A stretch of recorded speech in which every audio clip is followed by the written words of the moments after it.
just really been something quite spectacular to watch. It's been great having all of the viewers with us, as well as having you back, Igor. And I hope that everyone will stay tuned for the Sunset Safari and see what everyone gets up to in the Savi Sands in the Lowveld. From myself, Byron, and from Igor behind the lens, goodbye from Penguin Beach, and we'll catch you all tomorrow. Cheers.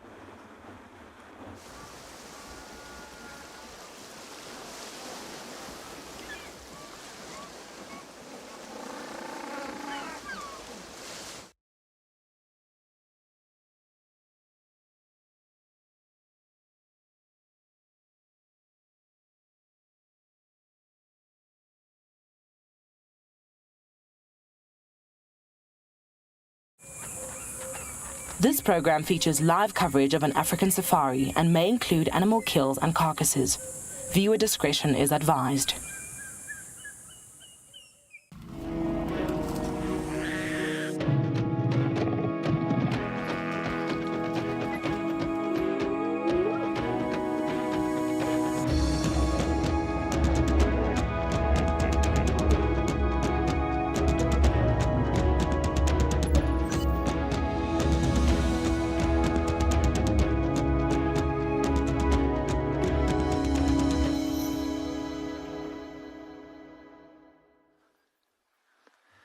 Good afternoon, everybody. Welcome back to Djuma Private Game Reserve for our Sunset Safari.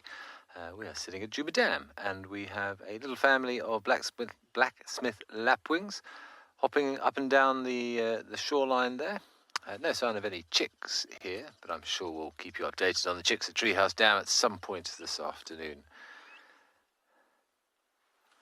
It's a very, very warm afternoon. It's around 31 degrees Celsius. And I'm Ben, and on camera behind me I have Echad. And we are going to sit here this afternoon and enjoy what the bush has to offer at the dam. As I said, it's very, very warm. But we would love to hear any and all of your questions. You're welcome to send us your questions throughout the course of the afternoon. You can do so on social media with Twitter using the hashtag WildEarth. Of course, you can register on our website and download our app. And if you're under the age of 18, we would also dearly love to hear from you. And you are welcome to email us on kidsquestions@wildearth.tv. It is a very warm afternoon, as I said. So we've got an Egyptian goose enjoying the water's edge there. And I think we will be dam hopping this afternoon to some extent and seeing what comes down for a drink. And from my side, this is my last drive here at WildEarth for this 2-week stint. So I'm very much hoping for something a little bit special as well before the end of the afternoon. Not that I can complain at all with what I have seen over the last 2 weeks. It really has been a spectacular stint here. I see we've got a terrapin sunning himself over there, Echad, on the right. If you can see him, it looks like he's on a little rock at sort of 11 o'clock from the car. Yeah, there he is. So either our serrated hinged or one of our marsh terrapins there. Yeah, Kelly actually did show us how to tell the difference with their nose the other day, of course, down with our little lapwing family, but I think we're a little far away to be able to do that.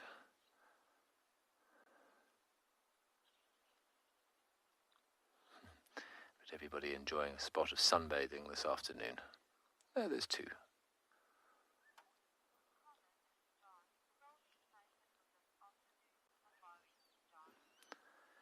John, we are also excited for this afternoon safari. It's always an exciting experience out here. You just don't know what you're going to see. We might see very little.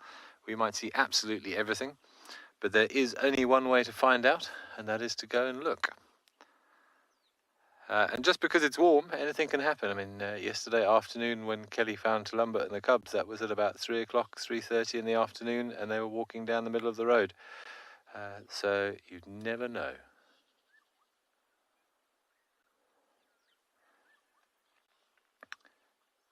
Speaking of Tulumba, I've got a funny feeling she's in the Mawati somewhere behind me. I'm sure she would have moved away after all the activity in this area last night after she lost her kill to the hyenas. She's probably stashed the cubs somewhere close by. So that's where I'm going to focus my attempts. Might check the hyena den a little bit later. I think it's going to be a bit hot now.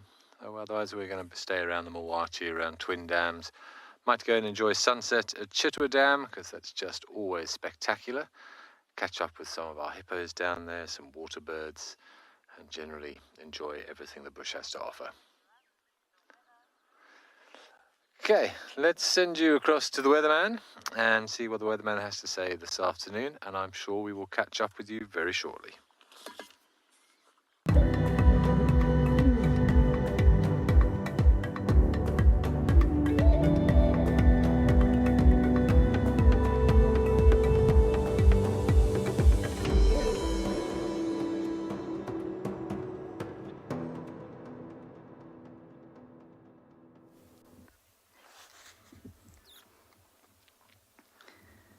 Good afternoon and welcome to Djuma Private Game Reserve here in the Sabi Sands in South Africa.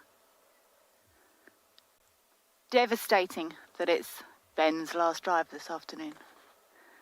Welcome, my name's Kelly. I'm going to be with you all afternoon, and with me on camera we have the fantastic Craig, hoping for big things this afternoon.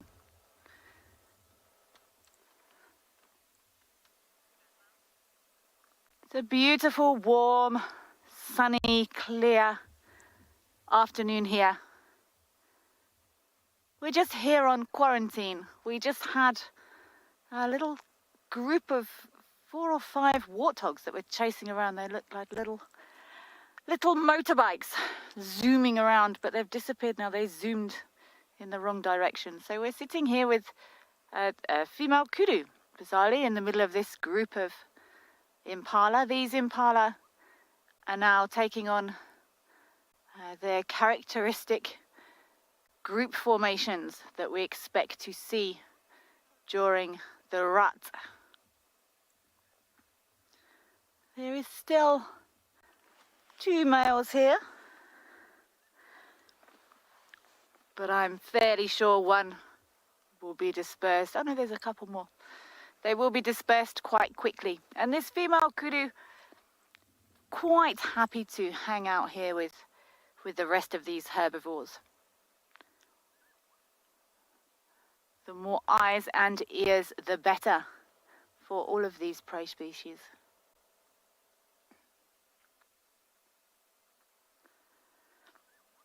No sign of Talumba. We're very close to where she had that kill stolen yesterday. And these male impala, this is often what happens when the rut is around about due. They don't concentrate, they're focused on breeding and securing territories, and they don't pay attention to their surroundings, and they end up being predated on, whereas normally they would be alert. We see it quite often here as we are coming into the rut.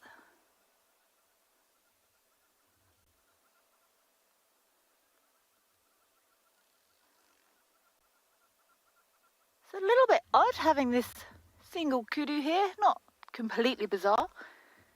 They don't have tight social structures like some of the other animals here, but you do normally find a few, especially females together. So I don't know how this female has ended up here on her own, but not super strange really. See all their tails twitching to keep the flies off them. It's an instinctive reaction. It just happens. Nice to get a lovely clear view of this kudu though. Actually, on reflection, we normally say kudus are browsers. This kudu is clearly not browsing on big bushes.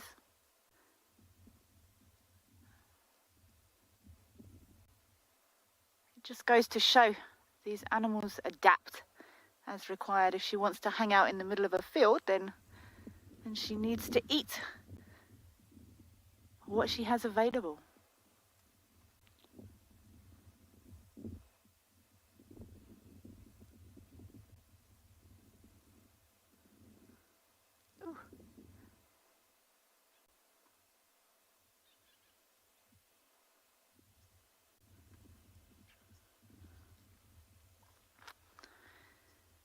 I think I'm maybe going to go and see if the lions from this morning are still in the area. In the meantime, I'm going to send you across to JP, who's going to bid you all a good afternoon.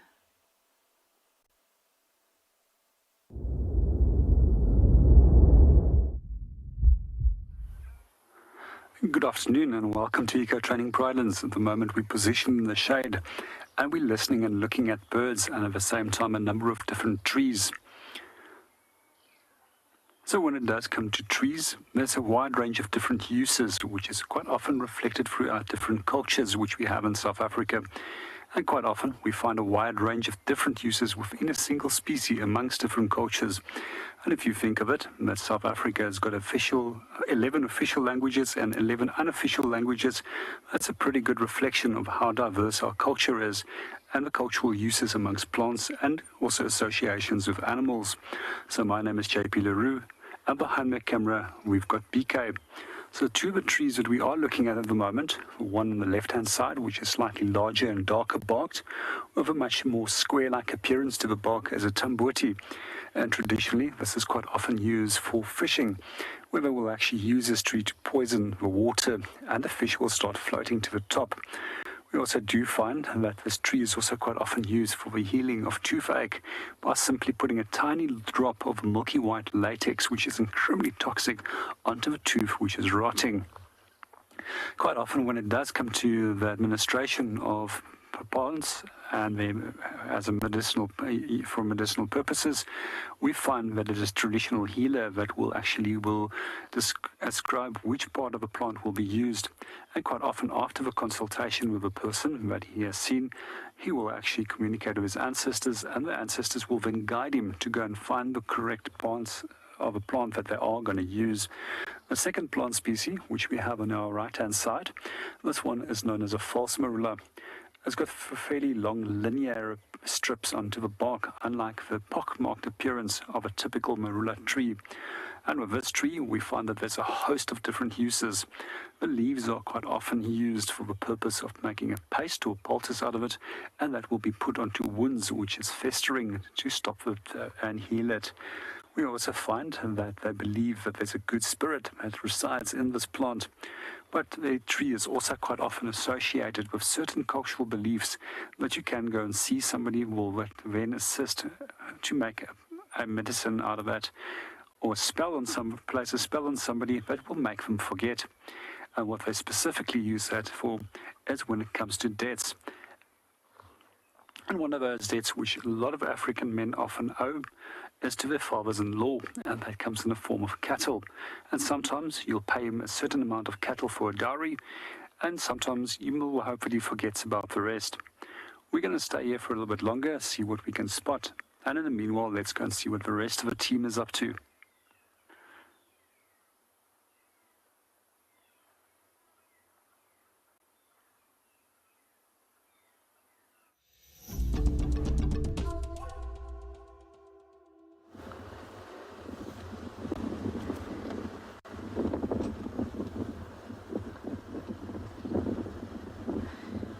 Going to have a good check around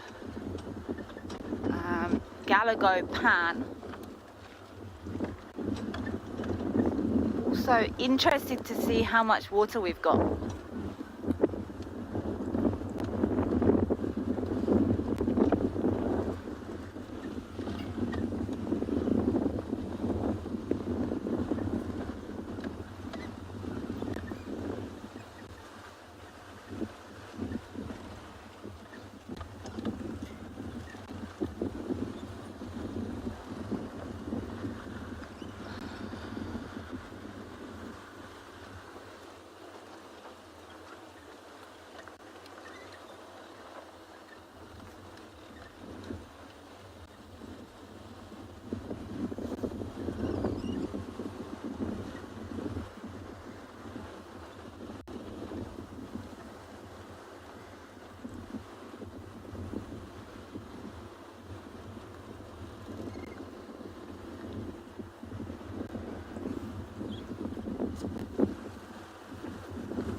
this fork-tailed drongo almost just flew into us. That was strange.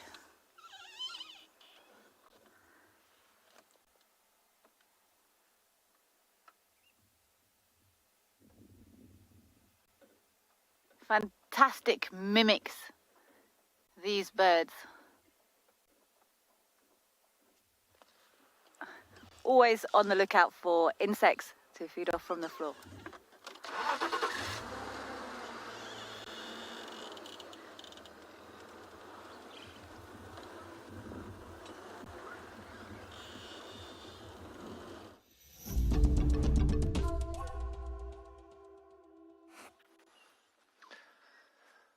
Okay, well, we just got an update that apparently about 45 minutes to an hour ago there was a leopard seen on dam cam. One would assume it would be Tulumba. So I've just stopped here on Central Road. I'm just having a look to Central sort of Gary cut line to see if there's any tracks leading one way or the other. We were just admiring this beautiful marula on the left of your shot there. And we figured that would be a nice place for a leopard to hang out. Look at those lovely geometric branches. And it's a very important cultural tree as well. I know JP was explaining some cultural and traditional uses to you a little bit earlier. And the marula tree is considered very much out here a tree of love. And in many Zulu villages, the focal point of the village will be a marula tree, and it will be where a lot of marriages are conducted because it's believed that it sort of imparts this love to the relationship. So strong is that belief, in fact, that I have heard stories in some cultures that if you and your wife were having marital difficulties, that particularly in the summer months when there's a proliferation of fruit around the base of it, the rest of the community may tie you to that tree, believing that the tree's loving connection will bring you back together, and even if it takes a little bit of time, then at least you have some food as well. And it's also important in terms of for children as well. So it is believed, because it's what we call a dioecious tree species, which means that we have different trees for males versus females, and only the females produce the fruit. And it is thought that if you take a sort of a decoction of the bark, so if you take the bark from either a male or a female tree and mix it with water, if you are pregnant and you drink from a female tree, then you will have a baby girl, and if you drink from a male tree, then you will have a baby boy. And even the kernels, those little sort of stones in the center of the fruits that we've seen a lot of the squirrels munching on of late, it's believed if you give somebody one of those as sort of in the form of a bracelet, that is a good sign of friendship. So it's a very special tree out here to many communities. Some even believe that the spirits of ancestors are held within the bounds of a marula tree. So it is a very revered and special tree to a lot of tribal communities out here. And it is very beautiful. And it is one of the favorites of leopards just because of those lovely geometric branches. You can easily see a leopard draped over one of those branches. Not to mention, of course, that it produces a huge amount of fruit, an opportunity for animals to feed during the summer months. Sort of February is the peak of the marula season, and it's one of the reasons we were seeing so many elephants a few weeks ago, and one of the reasons that we're not seeing so many anymore, because the fruits have dried up now. They've finished being produced, and the tree is preparing for its winter slumber.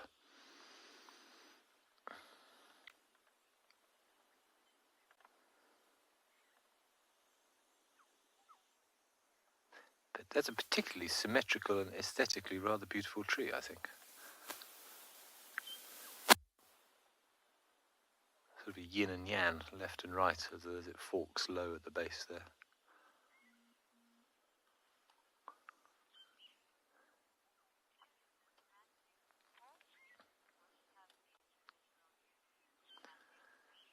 Good afternoon, Matthew. Thanks very much for the question.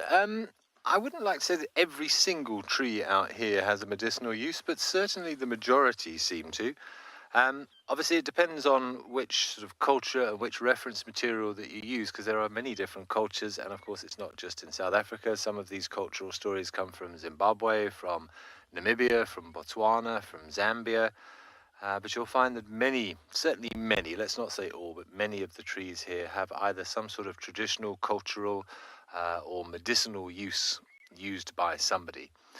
which is not to be unexpected. This is what they live with, and they sort of over the years have worked out what properties certain trees have, certainly in terms of medications and chemicals. And whilst they are not chemists, but through trial and error, they will have discovered that certain trees help certain ailments. And a lot of this information is passed on from parents and grandparents.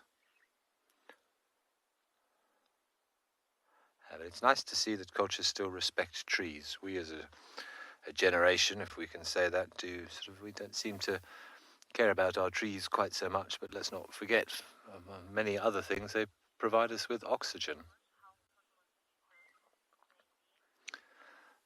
Nadine, well, strange you should say that, but I wouldn't say that the marula helps with mosquitoes as such, but it has been used in various traditional medicines for malaria, which obviously is carried by the Anopheles mosquito, as has various other trees. There's one called a large leaf feverberry as well, which is quite popularly used to treat malaria.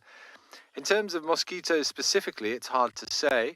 But there are a lot of plants and trees out here which are used as general sort of insect repellents, which will hopefully keep mosquitoes away. So I was talking this morning about some of the wild herbs that we get, wild basil, wild aniseed.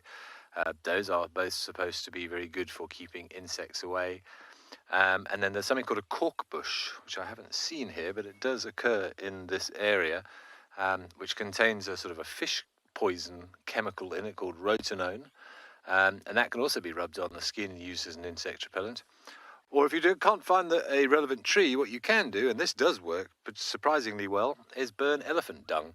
That does keep mosquitoes away. It's a bit like those mosquito coils you get when you go camping. They can smoulder for hours and hours and hours, elephant dung, and they have a lovely smell. It's almost like a sandalwoody type smell, and the mosquitoes don't seem to like that for some reason.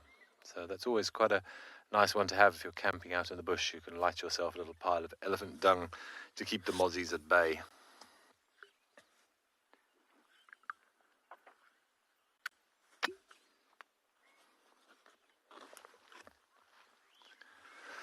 Okay, I think I'm going to carry on down Central. I'm going to have a look and see if we can find any tracks of this leopard that may have drunk at the dam earlier.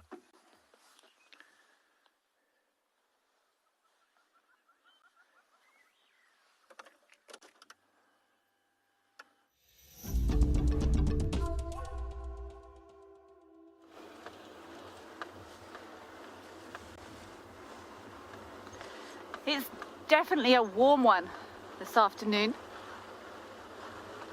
Whew.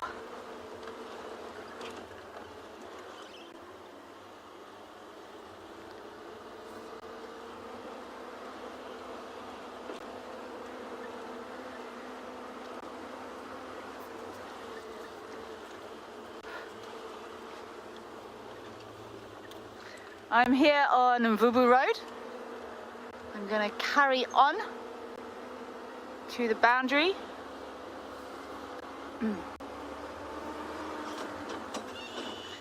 And then maybe pop in to see if Ben's lions from this morning, they're not Ben's lions, they're just lions. He found them this morning, to see if they're still snoozing there.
There's been some really interesting uses of plants, trees and their medicinal uses.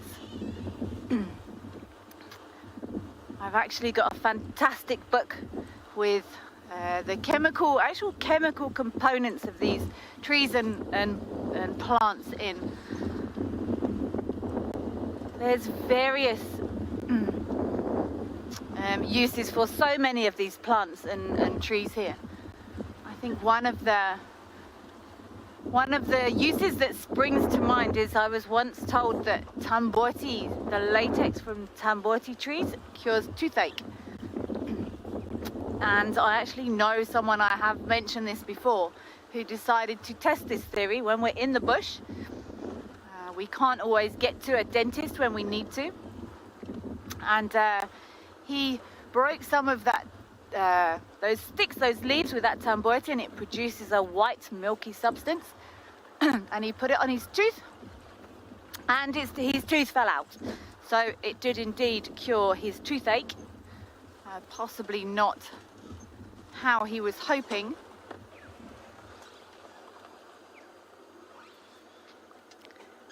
I've got some elephant tracks here, also some tracks of hyenas.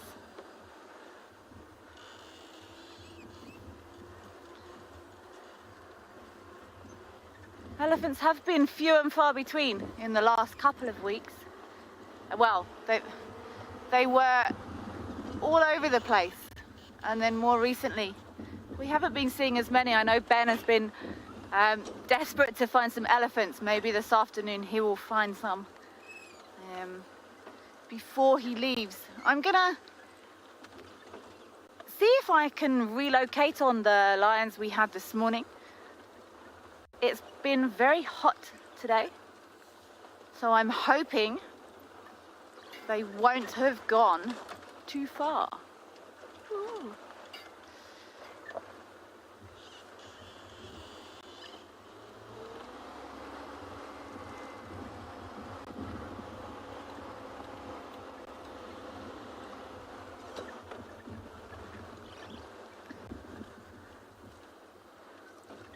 I always get excited pulling onto these cut lines, onto these big boundary roads.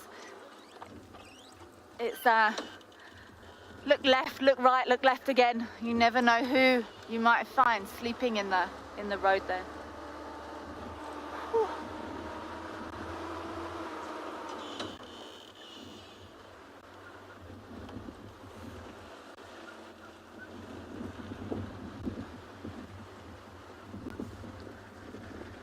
I'm going to take Buffle's hook cut line.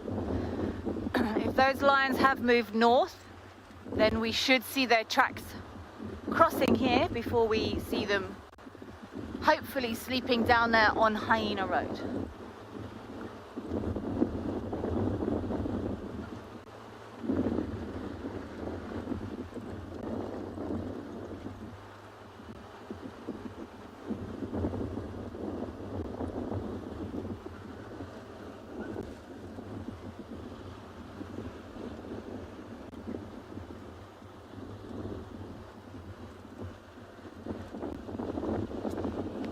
I'm going to carry on, drop down onto Hyena Road, and we're going to see what JP has for us on his bushwalk.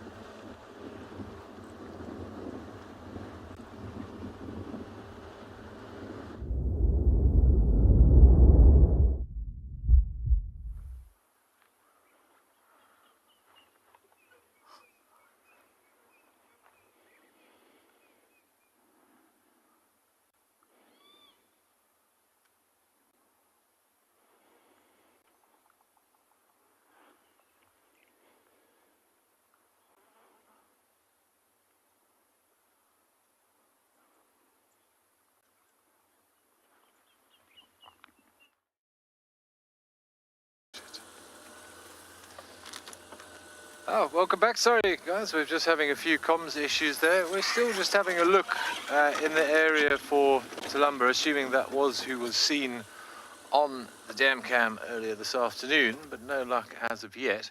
We're just sort of peering over the edge of the drainage line to see if we could see anything. but not much more. There's not a great deal of activity this afternoon yet because of the heat. There's a lovely community spider web, which I showed you one of these, I think, very briefly this morning. But since it's here, maybe we can have a quick look at this one again. Because these are very interesting features purely on the basis that most spiders are solitary animals and are cannibalistic if you put them together. It's one of the reasons that we can't really commercialize spider silk, because if you put spiders together, they tend to eat one another. So, but this is one of the rare families of spiders, or the rare genuses of spiders. It's called the Stegodipus family, or community spiders that live together as a group. And there might be as many as 50 or 60 spiders in a little ball like this. And you can see that web is a little bit different from a classic orb web. It's what we call cribbulate silk, designed to entangle rather than to stick. It's almost a bit like candy floss, perhaps more than anything else.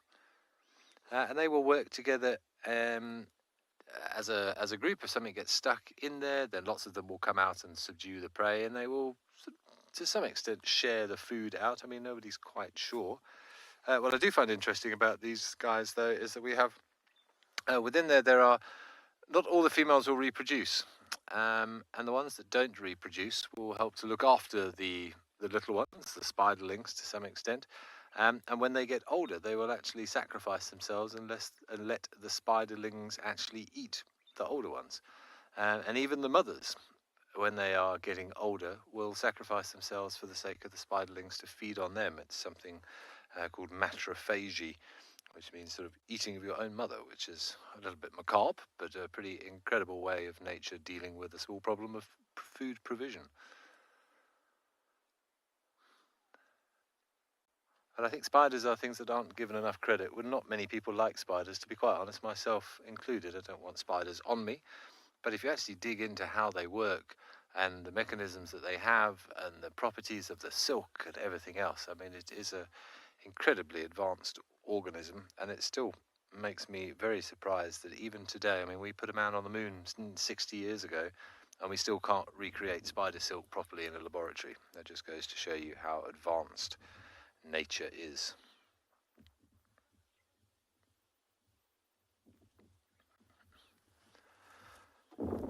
Right, we're going to keep sort of sniffing around in this area to see if we can find anything else. Still trying to establish if there's any direction, if we see any tracks. Because we've just had a report that there was a leopard seen about an hour ago in this area.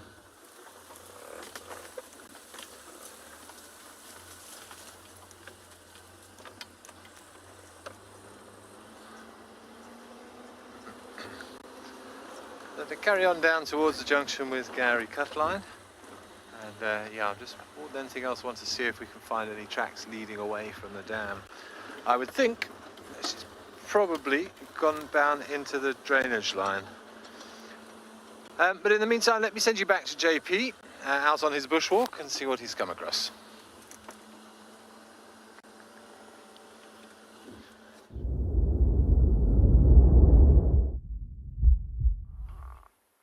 Welcome back to Brylands. We also found a single set of tracks when it was moving down the road. And at first glance from the vehicle and travelling at speed, we thought that it might be our lioness from earlier on. But on closer inspection, we actually discovered that it was a baboon that moved off over here. And here's the front part of that track, which almost looked like the impression of the leopard's track, a lioness's track at a distance. I just want to point out a few little things over here on this track. The first thing that we do see when it does come to primates in southern Africa is that they've all got an opposable thumb. And that's pretty much a universal rule for most species of primates, except for certain species of monkeys that actually will, such as the spider monkeys, which lacks a thumb, as they swing from tree to tree, and a thumb would actually become in the way. The section that we see over here is a hind foot, and there's our thumb, and here's those broad nails which they will use for climbing, as well as tearing off bark, as well as defensive weapons against potential predators such as leopard. Here's our front foot right over here, and here we can see those broad nails again, which we mentioned is used as weapons. So a few things that we do find when it does come to baboons. But here we know that we've got our left foot, and that they walk with a swagger. So that's technically what they will do, is they'll swing the opposite hind foot to the opposite front foot when they are walking. It gives them that very casual looking walk that they will display. By observing only a single set of tracks after we've looked through this whole area, this would maybe also suggest that it might be a male that actually was pushed out of a group that's now trying to either associate with another group of baboons or is simply forced to be on his own for the moment. When it does come to baboons, we find that they form incredibly large groups in this area, and sometimes they can form groups of up to 50 individuals. And what we do find within those groups is that there's a distinct hierarchy where dominant males will outrank all females. And when it comes to the dominant males in that group, we find that there's actually a number of dominant males. And the strongest is not necessarily the one that's going to be the most dominant of that number of dominant males in the group. It's also dependent on who your friends is. And in this case, I think this guy might be pretty big by the size of his feet, but he definitely didn't have the right friendship within that group, and most likely they worked together against him and pushed him out of the group. A few other things that I do find particularly interesting when it does come to the females. They've also got their own ranking system. But if you are a high-ranking female and you give birth to another female, you'll enjoy that privilege throughout your life. If you're a young male that is born to a high-ranking female, you'll only enjoy that rank and position for the first part of your life, but it will definitely contribute to your success in later parts, as you'll have that little bit of more of an advantage of having better quality food in your favor. Also, a few things that we did want to point out on our track. It's fairly fresh, and as you can see over here, you can even see the finest of details. And these very fine details actually will disappear very quickly when the track is actually exposed to either sun or to wind.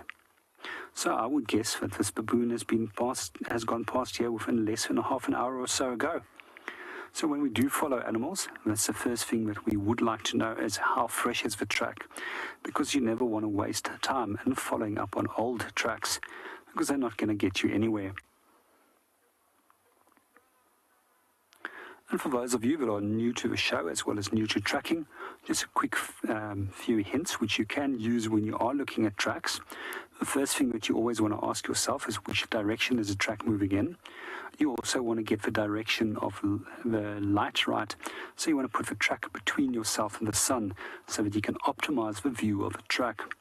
You then want to study the track, and once you've studied the track, you also often want to just step back and look at the big picture. And that helps you to make a decision on what species and what the composition of a specific group of animals is, which might have been moving through the area. Sometimes we skip a few of those steps when you do get to track quite often, and you actually might just simply walk through an area, focus on a single track, look at the big picture, and then come back to the track to actually have another look at what's going on the ground. When it does come to tracking, sometimes even stunts the most hardiest of trackers, and every now and then we always get a curveball track. And when you do get to a curveball track, my advice is to follow that set of tracks and continue until you find a clear track that has been left in the soil, and then that will actually confirm what species it is. I hope that helps, and meanwhile we're going to continue and go and see if we can go and find our lioness from this morning.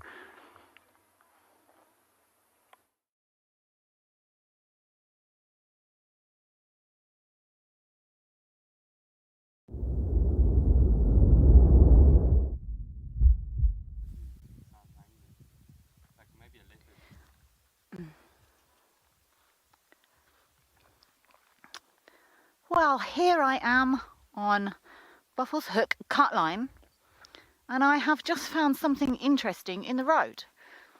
And I went to roll past it and I thought, I'm not sure what that is. So as all good guides do, I decided to go back and have another look. Craig and I have been musing this for some time. I'm definitely not going to be touching this. It's got hooves in it. This to me looks like an impala hoof. It's got teeth in it.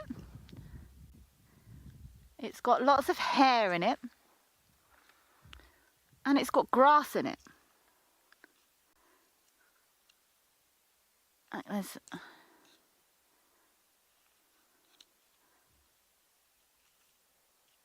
See how many...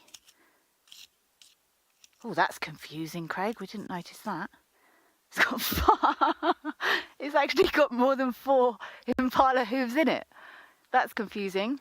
Or maybe this is a segment. And we did conclude that it might have been hyena vomit. But the more we thought about it, it has got bits of bone in it. See, there's a tooth. If anyone is ever in the bush and does see anything like this, please don't touch it. Please don't pick it up. Please don't. So there's fragments of bone in here. Sorry, Craig, are you getting all those? So there's one. There's some bone. Because we know hyenas have got an incredibly effective digestive system. And normally... Oh, wow. That actually looks like a piece of plastic. Okay, this is telling me something. This, to me, is telling me that this is hyena vomit, basically. There's another bit of bone. There's just a few shards of bone in here. But look, there's another hoof.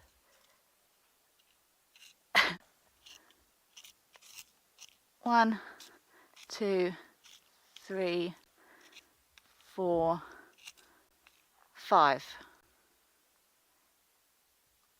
And there's a beef in there. Okay, I think this is hyena vomit. They will regurgitate hair, as will... Thank you, Sally. I think so too. I also find this really cool and interesting. A little bit gross, so sorry if anyone is eating their lunch or their dinner. I probably should have given you a heads up first, so apologies. But this, I agree, is absolutely fascinating. This is another piece of bone.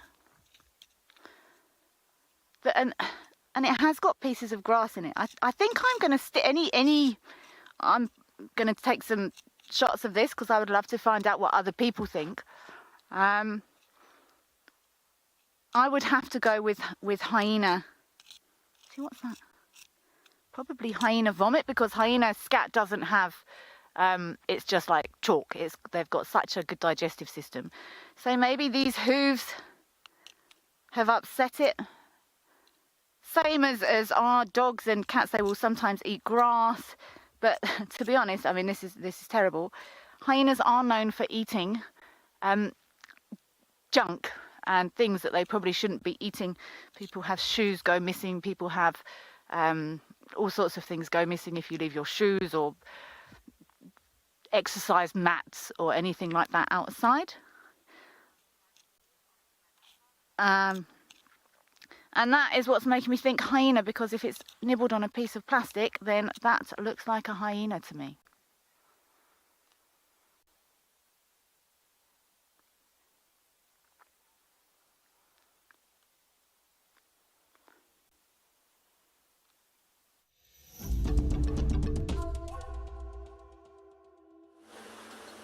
Yeah, myself and Echad are slowly making our way down Twin Dams Road in the direction of Twin Dams. It's very warm this afternoon, and we figured that maybe some animals will come down and have a drink. Maybe some elephants if we're going to pick through we're going to just pick our way through this drainage line system here and see what else we can see. And we thought we'd just stop in this drainage line here because this area does provide a nice amount of shade, and just have a listen and a look and see what we can find.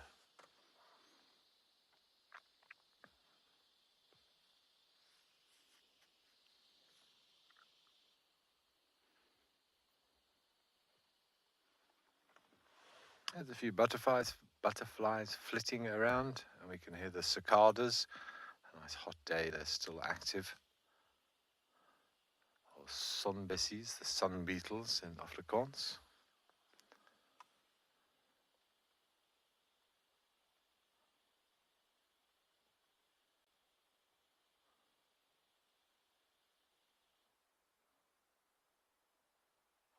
Actually very quiet even in terms of bird calls. I think it's still a little bit warm. You can hear a distant crested barbet.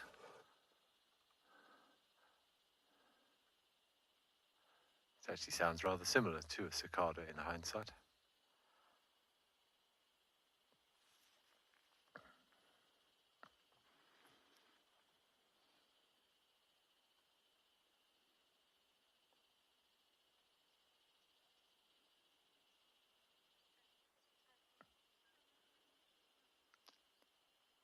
What sound like yellow-fronted canaries off to my left. But say these drainage line systems are always a good place to find a little bit of life, even on a hot day. If we sit here long enough, I'm sure we will find something.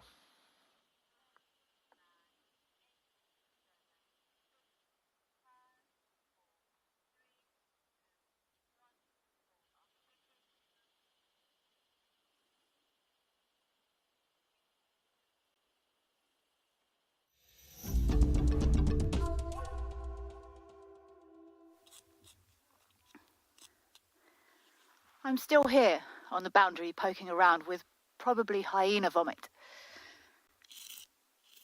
Craig and I have been discussing it further, and we are of the thinking that this is from a hyena, based on... I don't think I've ever... or teeth. I don't think leopards or lions will eat teeth.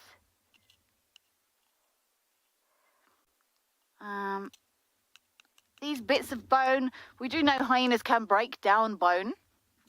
This is a bit of bone come up, but what's given it away for me is this bit of plastic, which is really sad to see hyenas eating plastic.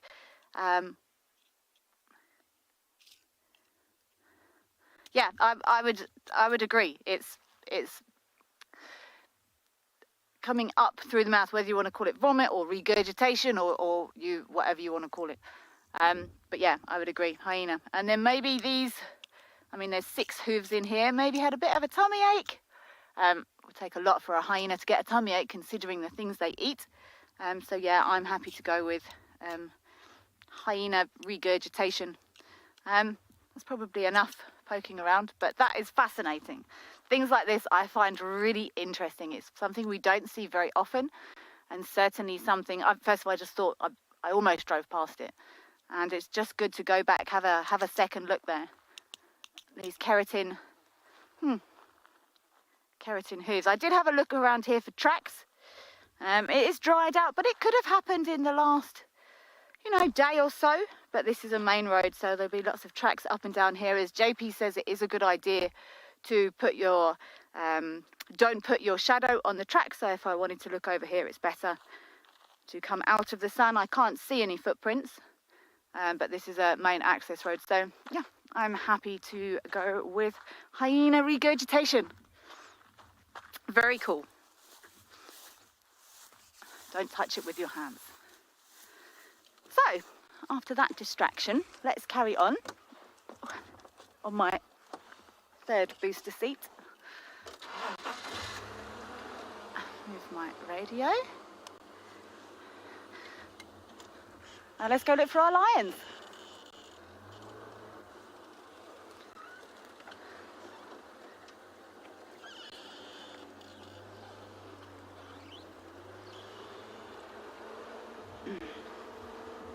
Ooh, bitten by an ant.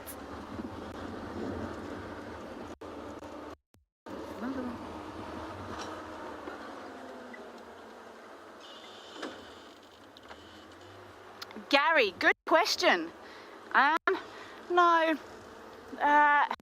Things like this really do interest me though, Gary. You would think, it's like when you see animals eating thorns and spines, you would think that they would get cut. Maybe there's the occasional nick or something, but if you've ever watched a hyena eat, we were listening to, I think it was Ntima, crunch, crunch, crunch last night with that impala. You'd think, they might get nicks out of their mouth, thumbs, or so it maybe it does, but they're designed in such a way that if there ever was anything nicked or disturbed, it would heal very, very quickly.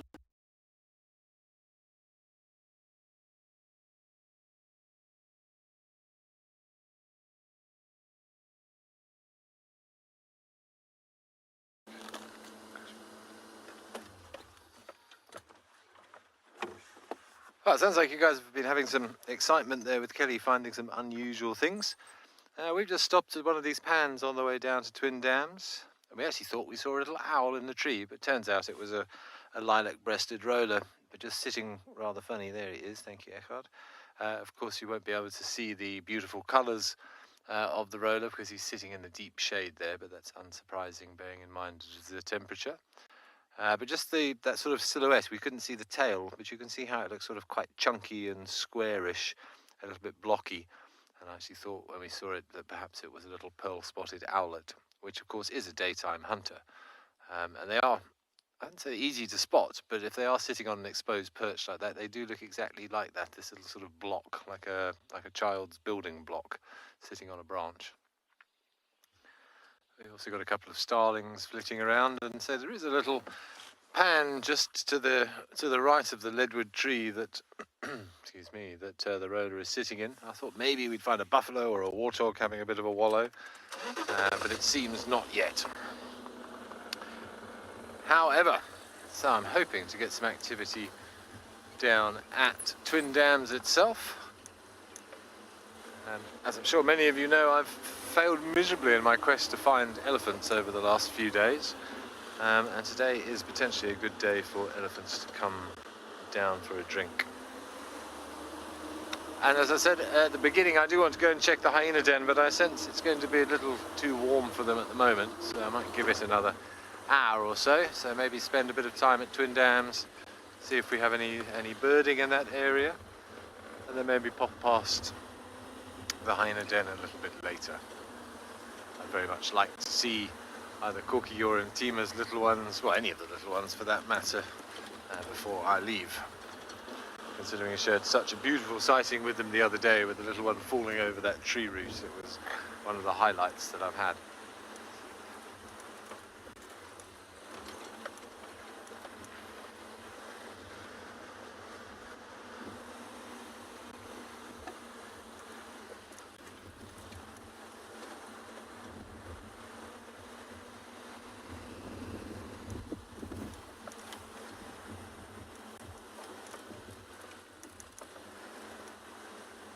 Nikki, good afternoon. Thanks for the question. That's a very good question. We don't use GPS technology to track animals. I say we don't as guides. We as people do more for research purposes. So some of the organisations that are doing research on the wild dogs or on lions or on elephants, and particularly rhinos, of course, at the moment, they will often put a little GPS transmitter in an animal so that they can locate them for research purposes. A lot of actually guests in the lodge industry ask why we don't do them, and I can't speak for everybody, but I personally am glad that we don't, because I think that would take the magic out of it.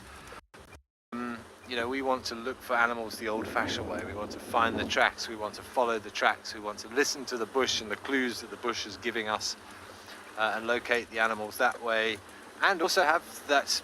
Some days we have a lot of quiet drives at times, and sometimes that's part of the fun. You have to have quiet drives to enjoy the active drives.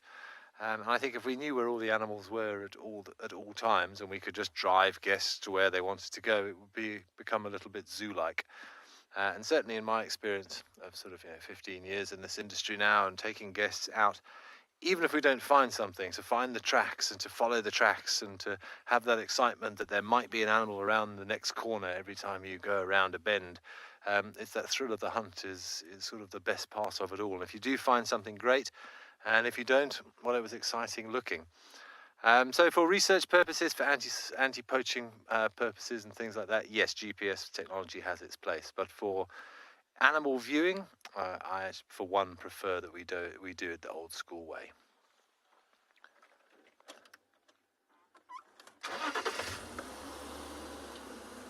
But thank you, that was a good question. That made my mind think.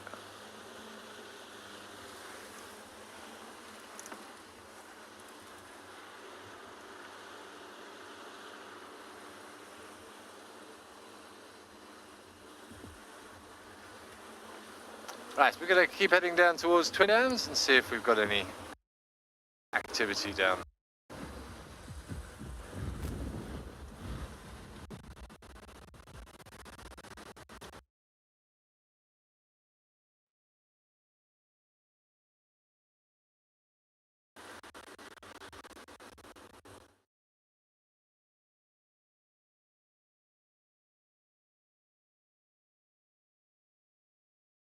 Where she was resting, when we worked several areas to see if we could find any of her tracks. However, there's no tracks coming out of a block or the area where we suspect that she might be in. So therefore we decided to take a quick break and scan the opposite side of this embankment of the dam and all the shaded spots. This is most likely where she is going to rest up at the moment, as it's incredibly hot at the moment, and she's going to definitely try and conserve as much of possible energy while we scan and see what we can find in the shaded areas. Let's do a quick silence segment and allow you the opportunity to look at the surrounding areas and listen to all the sounds in the background. There was some little blue wax balls which was calling a few seconds ago.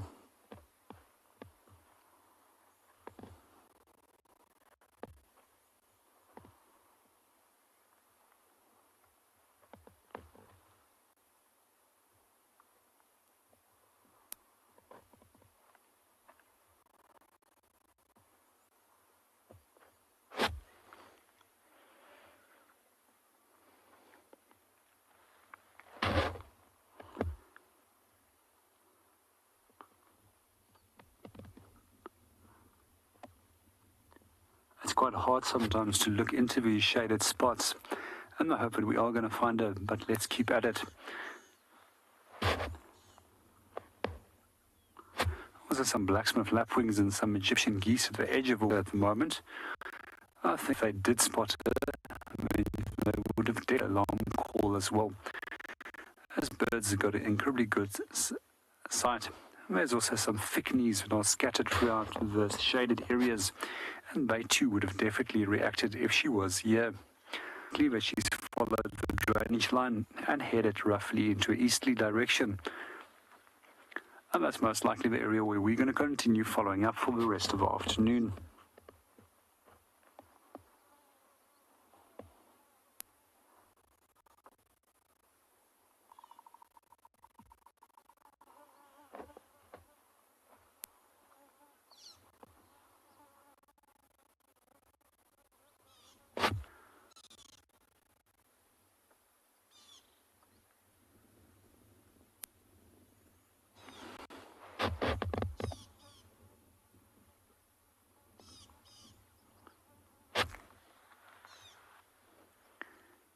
Well, we're going to stick around for a little bit longer and see if we can spot her.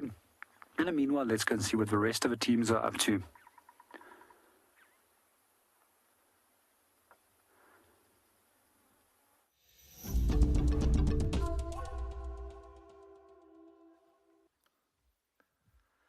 Okay, we're sitting quietly down here at Twin Dams. There isn't anything coming down for a drink as of yet that we can see, but I'm sure there'll be some activity here.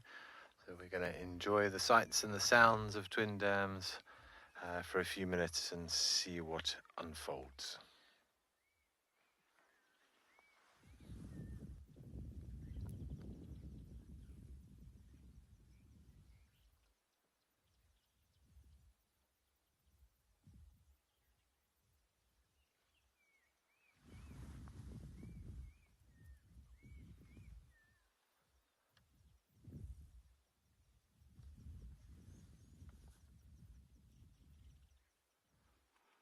It's very peaceful this afternoon, but I can hear a black-crowned chagrin in the background, some European bee-eaters, which evidently still have not left yet.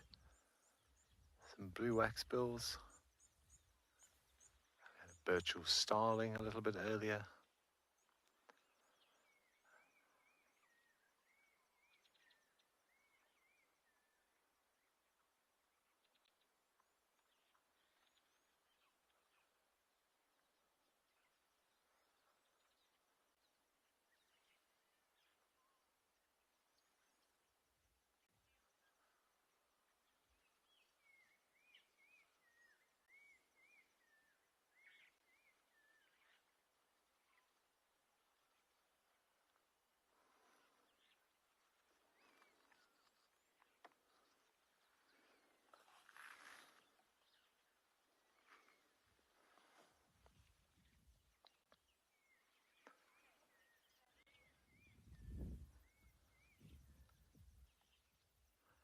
surprised we haven't seen any water birds here today. Thought maybe we would get a sandpiper or a plover or something patrolling the water's edge, but nothing that I can see from this angle at least.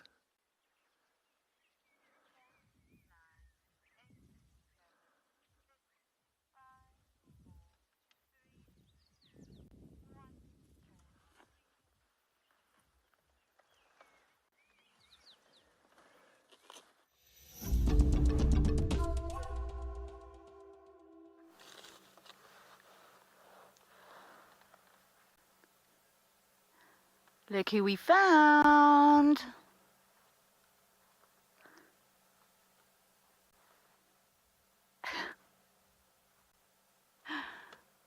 Look at those ears twitching.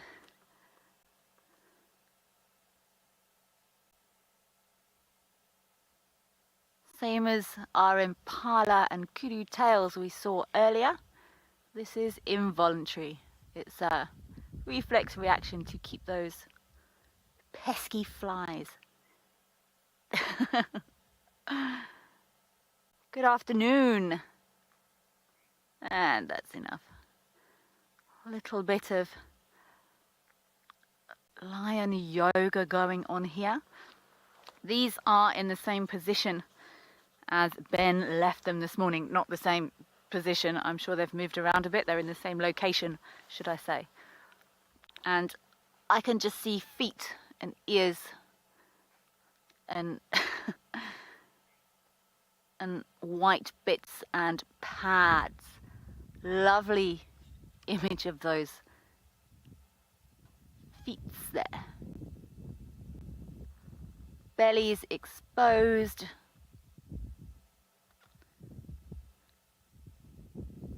It's a pool of lions. Some members of the, if Ben did, he saw them a little bit more clearly this morning. They're a selection of the Nkuhumas, I believe.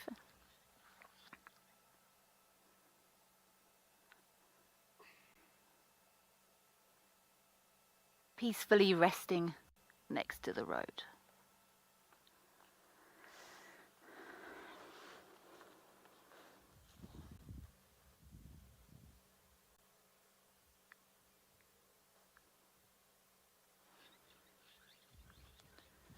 We just saw what appeared to be a duiker shoot across the road about 100 meters away from here. Maybe it got it was going so fast I wouldn't even 100% say it was a duiker.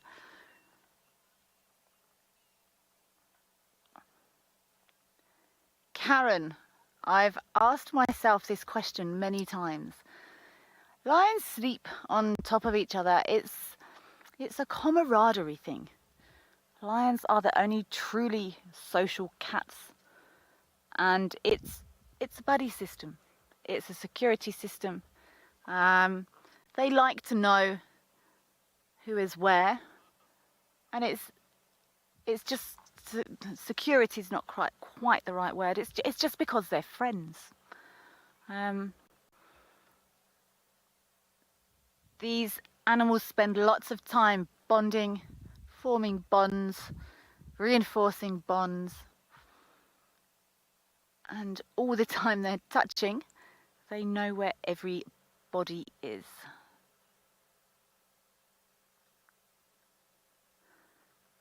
I've got a small brown dog in my life, and she likes to sleep with some part of her touching you on the bed, and if you move, she shimmies closer. It's a security thing.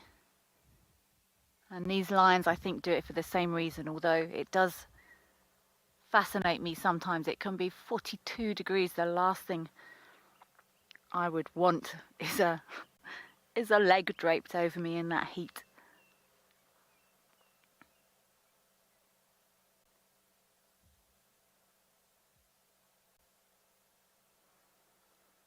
If you are a kudu or a wildebeest and you weren't paying attention, you would not know these lions are here. I'm not even sure how many are here.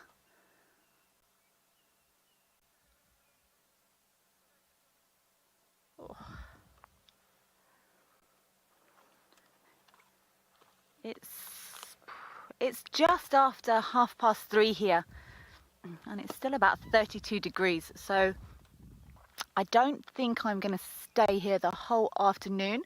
We're not too far from Buffels Hook Dam, so I think I will skirt around these lions, go and check the dam, but I want to stay in the area. It's very special to see lions waking up when they start grooming, when they start gathering themselves. So I will be staying around this area for most of the afternoon, and the trick is to try and time it right. To try and time it when they're just starting to get up, start grooming, but before they actually disappear. We're quite close to the northern boundary, so if they do start walking, they would be out of the property quite quickly.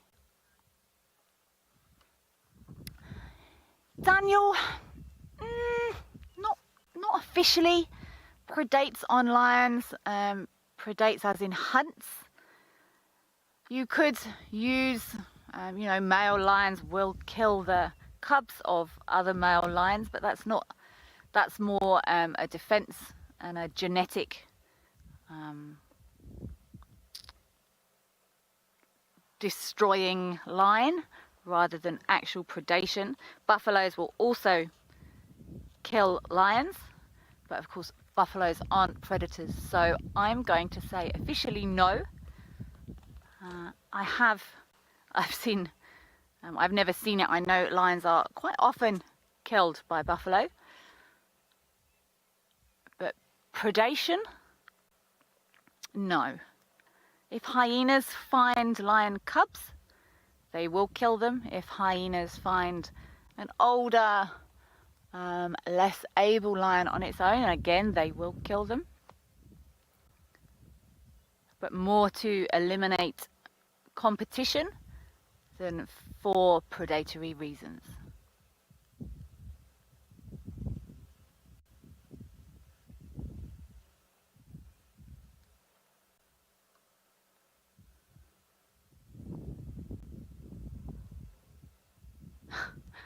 They're right in the shade here. Ooh.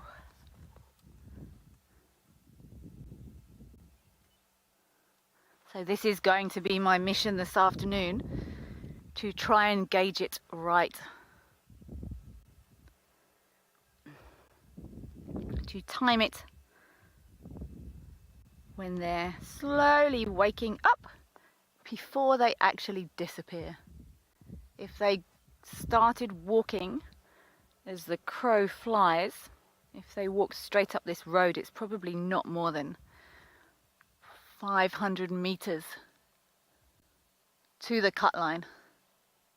And I think they did actually come in past the... Oh, hello. Good afternoon.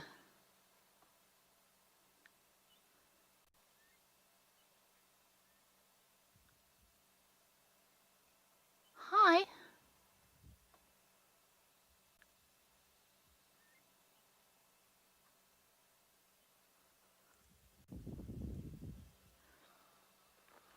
The real giraffe girl, can we have a count?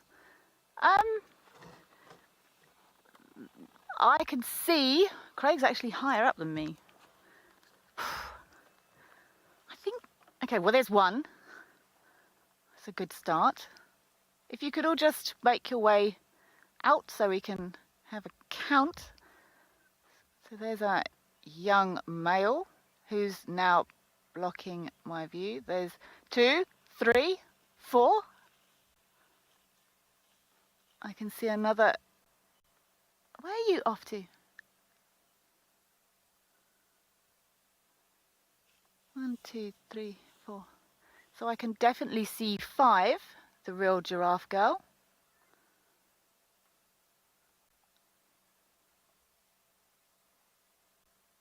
There could be a couple more,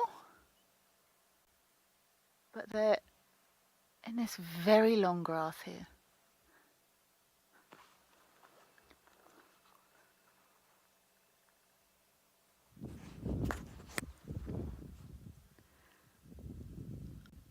good afternoon.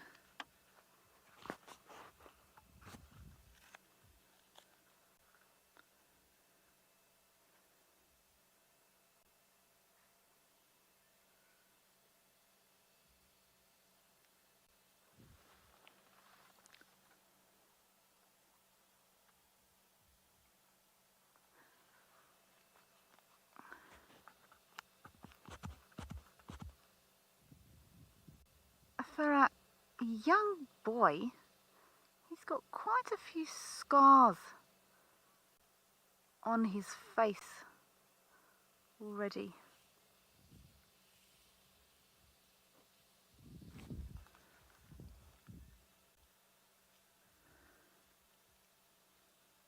And he's going back to the shade. I think he just got up to a bloot there, which is actually very considerate. I've often seen lions not even lifting their heads, and I was going to say going to the bathroom, but lions don't go to the bathroom, do they? Blooting, having I don't know how to phrase it, going to the toilet without even lifting their heads. So that was very well-mannered of him. I've seen 5, the real giraffe girl. I'm not going to guess how many more are in here.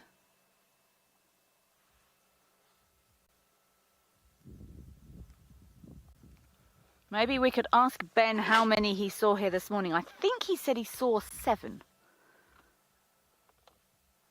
But it's always a dangerous game to play. We never know what's happened between this morning and this afternoon.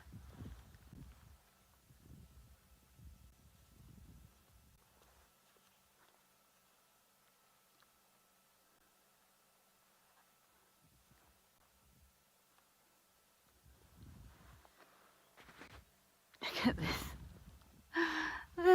This bigger male, he's on his back here with his feet in the air. Not a care in the world. Look at those paws. He's actually breathing quite slowly considering how hot it is. This is a relaxed lion.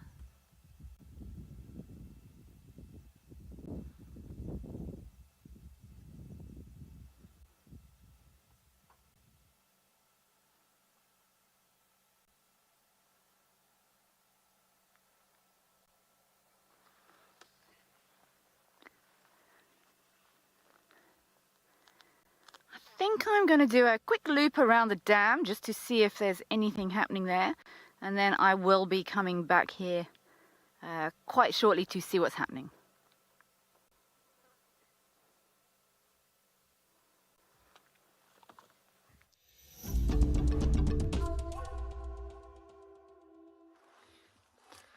Well, we've stopped on our way between Twin Dams and Treehouse Pan, again just to enjoy some of the sights and the sounds.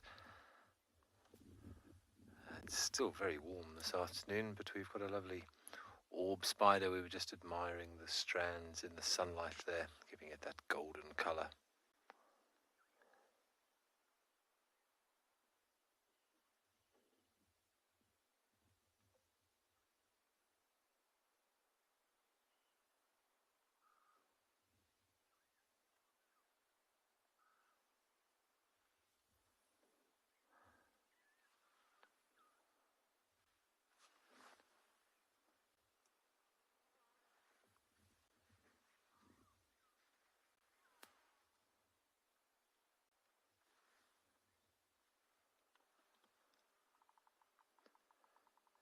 Just see how the web is glinting in the sunshine. Very beautiful.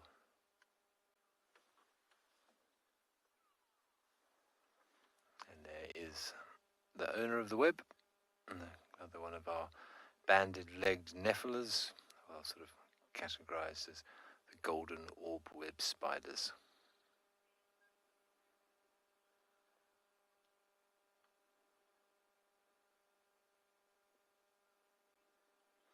It's a particularly large web, this one. It's probably spanning I would think close to 5 meters across from one side to the other.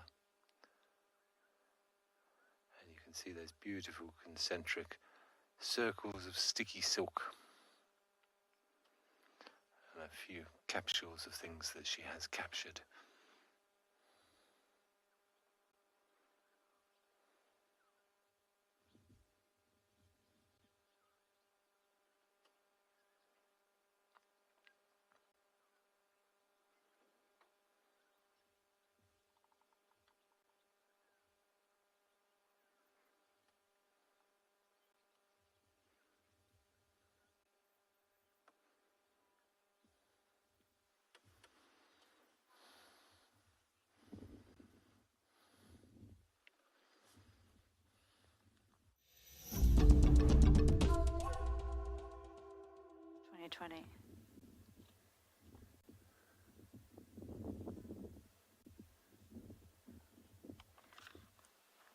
I just decided to wait here a little bit longer, given the fact that that young boy did just get up, but I think it was just a bathroom break.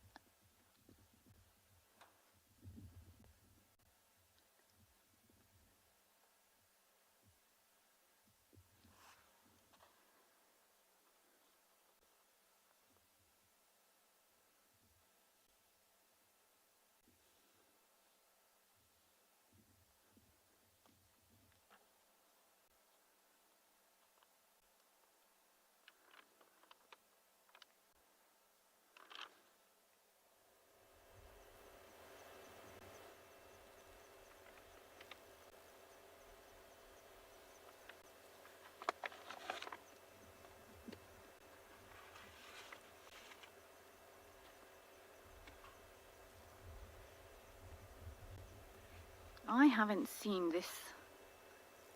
this group hunt while I've been here. There were reports from dam cam that crunching was heard, so maybe they did feed. Thank you very much. Yes, I thought there was 7 of them here this morning. At the moment, it's just a tangle of toes, tails, and teeth.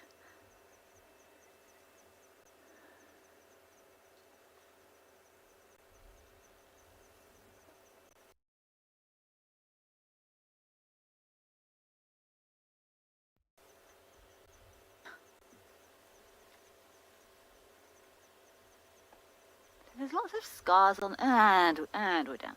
There's lots of scars on this boy's face, which is kind of unusual for you. Normally the older the lion, the more scarred and more beaten up he sounds, or looks rather. Okay, we've gone back, heads down. I might stay here, I might carry on, but while I decide, I'm going to send you to JP to see what he's doing in Pridelands.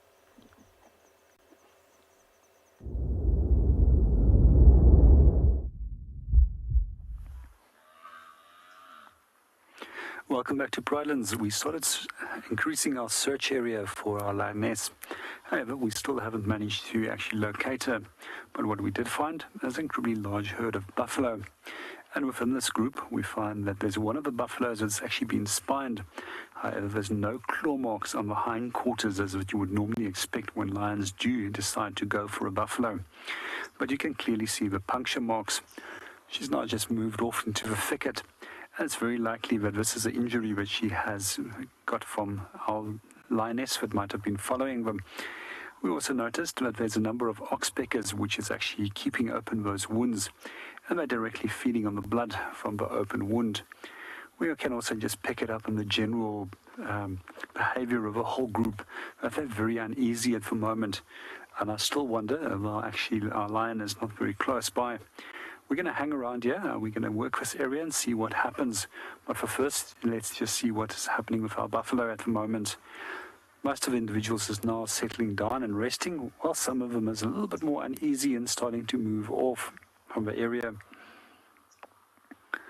Generally, when it does come to going hunting buffalo, we find that lions will go with group work to actually take it down, as it's an incredibly strong animal.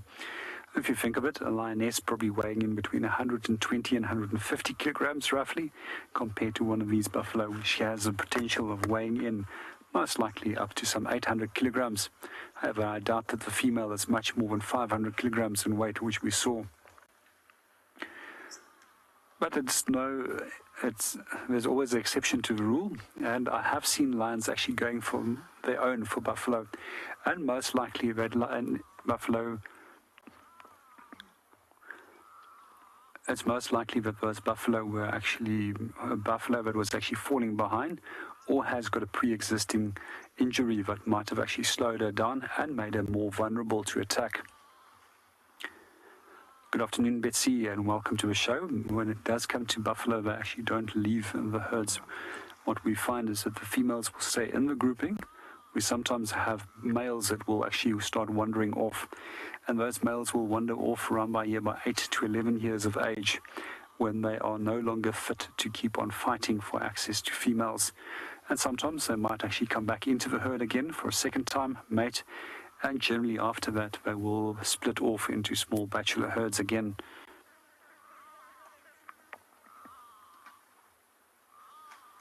But what we do find is that herds can also seasonally split up from one another. We also find that the herds is actually led by a number of individuals, which is known as pathfinders, and it's not the incredibly large dominant bulls in these groups which actually lead them.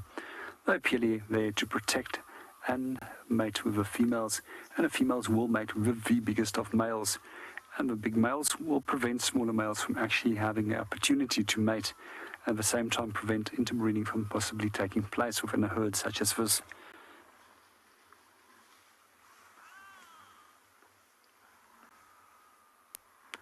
While we watch our buffalo and see what's going on, let's go and see what Ben is up to.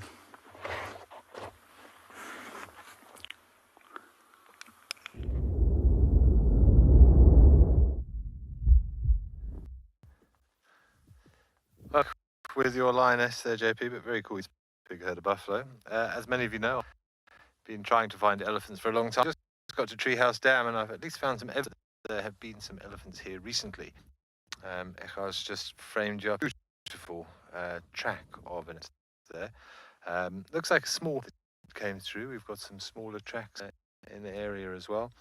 But I just really loved this track because you can see all those intricate cracks on the underside of the elephant. Of course, that's almost like very, very nice skin. And each one of those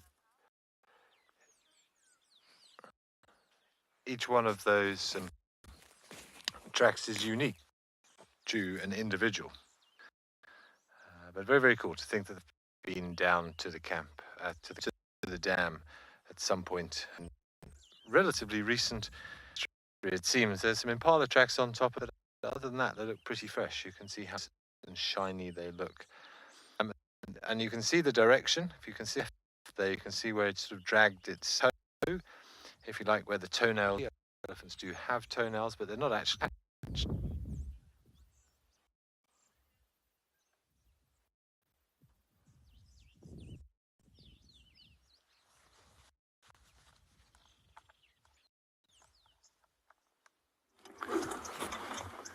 Welcome back to Providence. We still have our buffalo and we're still watching what's going on. We also heard some grey go-away birds, which is alarming in the distance, which is might worthwhile to actually go and follow up, as it potentially might indicate the presence of a predator. They have now gone quiet, but our buffalo is starting to move away from the area.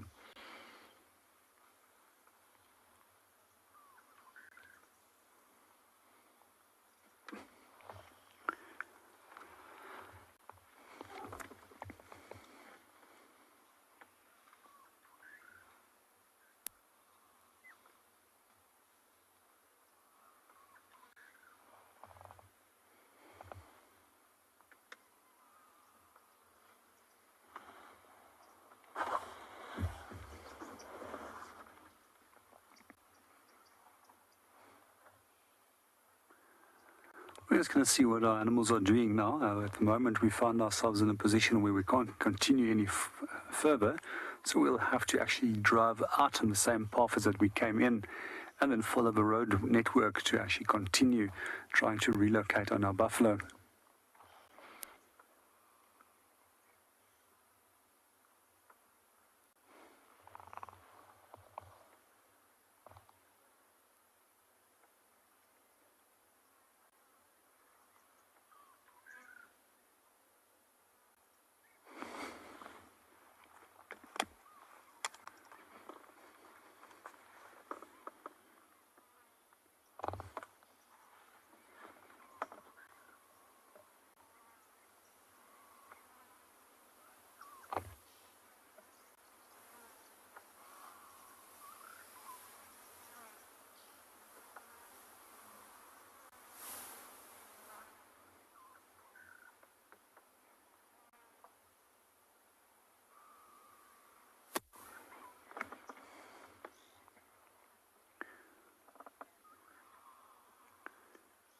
Good afternoon, Jasmine, and welcome to the show. Yes, I have seen lone lionesses doing so in the past. However, it will be a little bit of a risky business to try and go for a buffalo. And what we do think is that they did actually try and go for one of the calves yesterday when it was actually a leopard that tried to go for the calf. And I think it's the same reason what the female or the lioness was trying to do as well, but she was trying to make her way towards the group. It is also possible that the individual that we saw earlier that was spined has actually been spined by her, but as an individual which already had an injury or was maybe even pregnant and was falling backward out of the group and got taken. We quite often see when animals fall behind the rest of a group, that is when they're actually vulnerable, as predators won't storm into a big group of dangerous animals such as buffalo.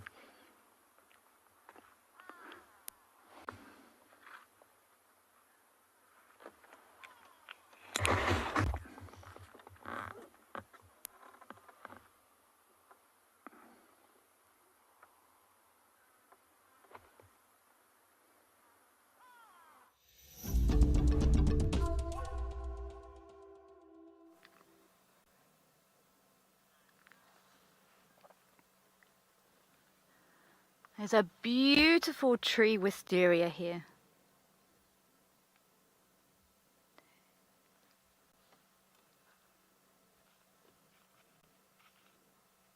This is actually one of my favourite trees here.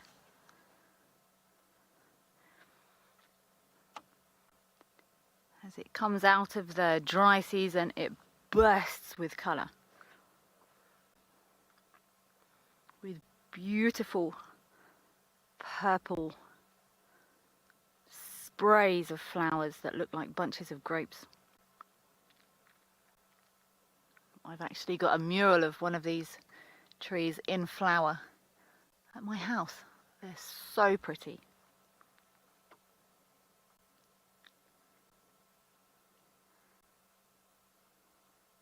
Bolosanthes speciosus, meaning beautiful.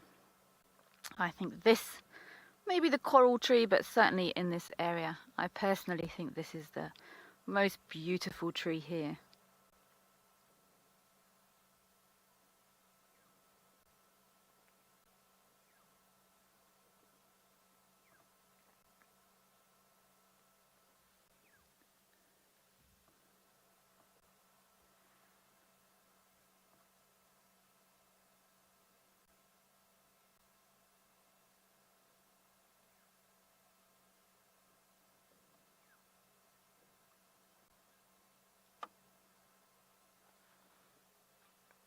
Very striking trees.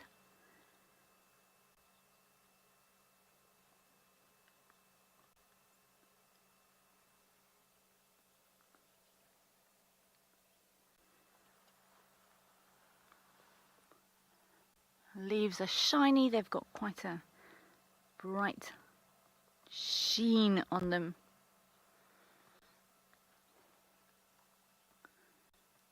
Dancing in the sun. My favourite tree.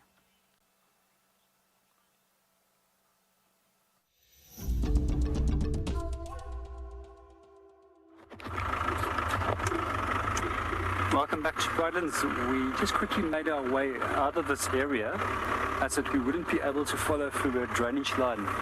We also find that there's a lot of areas which is quite muddy where we can potentially get stuck inside there. Of course, I just wanted to quickly come up this side and come and see what the grey go-away birds were doing and what they were chatting about. However, we couldn't find anything in the area where they were calling.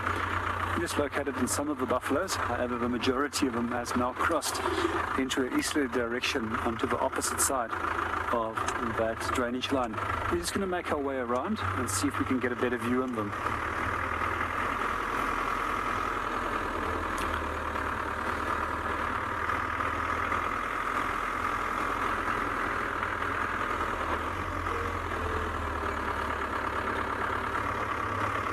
Good afternoon, Alice, and welcome to the show. And Alice's question is, what does buffaloes eat on in the winter?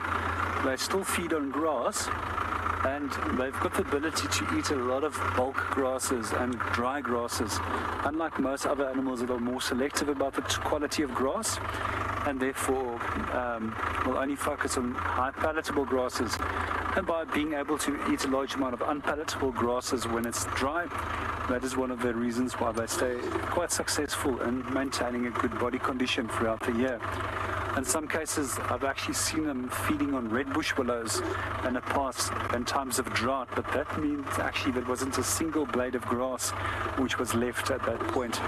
We just have some more of our buffaloes over here, but we unfortunately won't be able to get in here. Our best approach is still to go around and see if we can actually get a better view from the opposite side of the drainage line. You can also see how it influences the consistency of the dung by what they are eating, Alice. And in the summer months, you can see that the dung is more sloppy because the grasses have got a higher moisture content as well, and it has more of a protein yield in it. Well, it's just a lot of fiber in the winter months, and the dung actually will also be much more consistent in texture.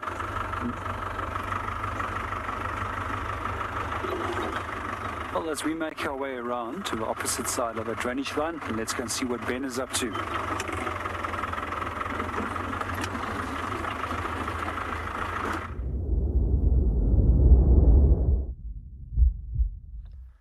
Ben is at Treehouse Dam. We found a hippo, so I think we had some audio issues a little bit earlier, but we do get... Oh, there's a chick. Zoom straight in where you are. I got straight slap bang in the middle of the screen. There, you got him. And we were following up on a little lapwing family. They're rather hard to find in the glare of the sun because the sun is setting sort of in between. Well, the chick is in between us and the sun, so we're kind of looking into the sun. I think that's the second one. I've seen two so far, but both parents are around. They're lovely to see these little ones still going about their daily lives. It's amazing, actually, having not seen them for a few days. They've definitely grown, they've definitely got more feathers, and they're definitely a lot more stable on their feet, looking far more confident as they potter around on the shoreline, picking at little arthropods and things. That's good to know that at least some of them are still present and correct. But as I was saying before, when sorry, we had to cut away because my audio went a bit funny for some reason. But it does look like we had a small herd of elephants came down to drink at some point, probably within the last hour or two. But we haven't heard anything. We've been sitting here quietly hoping to hear some branches breaking or maybe some trumpeting, but nothing as of yet. But it seems like they didn't leave the dam the way that they came into the dam. So I shall do a little loop and see if we can pick up their tracks after, or which direction they went after they finished drinking. Didn't look like a particularly big group. Perhaps only sort of 6 or 7 individuals, but definitely some younger ones there as well. Very happy to report that at least 1 or 2 of our little lapwings are still strong and healthy and getting much, much stronger, certainly. We did have a lovely yawn from our hippo a little bit earlier. This nice bull sitting here in the dam. However, he seems to have gone rather quiet again now. But of course, we are sort of coming towards the afternoon hours now, where he potentially will start getting more active and doing his yawns. We've just gone 4 o'clock here. We might see a little bit more activity over the coming hour or so.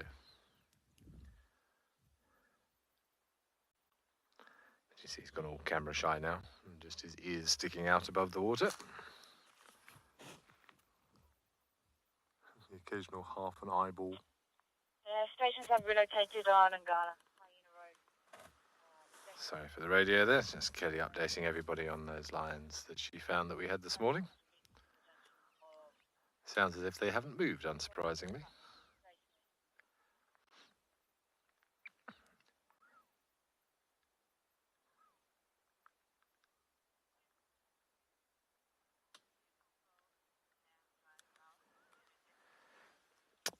Benedict, good afternoon. Thank you for that.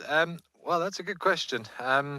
Twin Dams is not far from here. I would say there's probably about an equal amount of water in both dams. Should both dams dry up over the course of winter, which I think will be unlikely, they might get certainly a lot lower.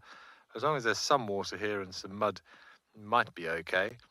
Otherwise, he will have to migrate elsewhere. Buffelshoek Dam should keep some water in it over the winter, but a lot will depend on when the next rains come.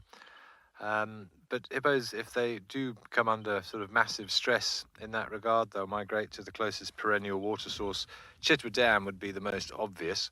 Obviously, he would have to, well, it might potentially cause a few issues with a big, this does look like a bull hippo. And if he was to go into Chitwa Dam, where I'm sure there are at least one or two dominant territorial bulls, be interesting to see if he has any altercations there. Otherwise, and I'm not honestly 100% sure in hippos, but generally speaking, if a new male does come into the area, as long as he remains submissive, he might be tolerated even if he just has to leave a relatively solitary life somewhere else in that dam. We often see it with rhino, with white rhino, that if you've got two territories during the winter months of two bulls where there is water in one territory but not in the other one, one rhino would be able to enter the other one's territory and utilize that water source for its own use on the assumption that it remains, say, submissive. So it wouldn't generally scrape its dung open, it wouldn't defecate in a midden, it would defecate close by to a midden and wouldn't break open the dung. And that will be almost sort of like a calling card of respect to the dominant male that says, here I am, I'm in your property, I'm not here to cause any problems, I'm just passing through and having a drink. So as long as he doesn't act territorially, doesn't chase after any females, then in theory he'd be tolerated. Hippos, though, are not known for their tolerance. I would venture that as well. So it'll be interesting to see. But Chitwa Dam's the most obvious place, I would think. I think we might head there in a little bit as well. Perhaps enjoy the sunset at Chitwa Dam this evening.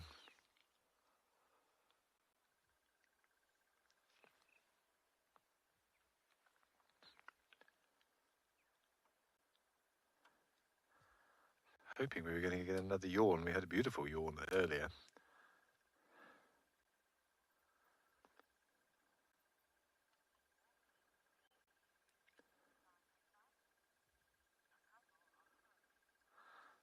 Excellent. Well, we're here. Let me send you back over to Kelly. It sounds like a couple of lions might have popped out onto the road, so let's go have a look.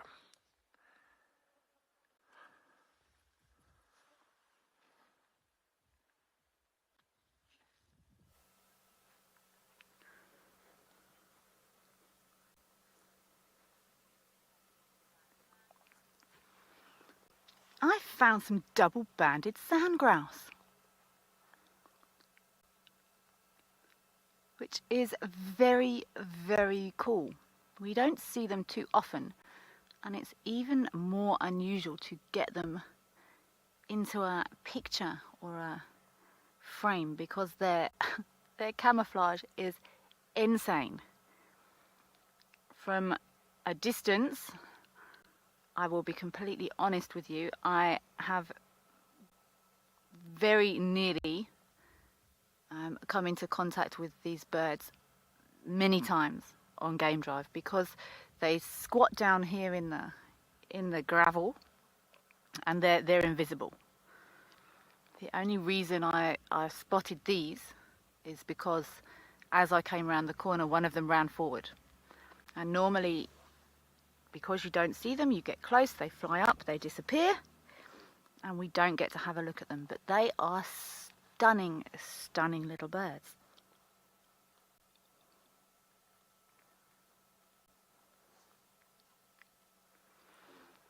So the male is here on the left, and you can see he's got these clear stripes across his forehead. And then the female has just turned around and showed us that yellow eye. But when they're still here on the road, and they do normally sit on the road for this exact reason,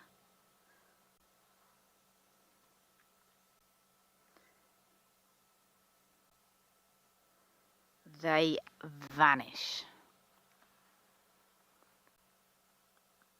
Even with my eye now knowing exactly where they are, if I look away or zoom out, so that's where the front of the car is, invisible. They're in the road, and often I feel terrible. They just vanish. They're almost completely invisible. We're very close to Buffelshoek Dam, and these birds are known to go and drink around about dawn and dusk. They've got a very characteristic call. As usual, I'm not going to play it for you while I'm sat so close to these birds, but it's so nice to be able to get these birds visually in a frame. I've tried to that is crazy.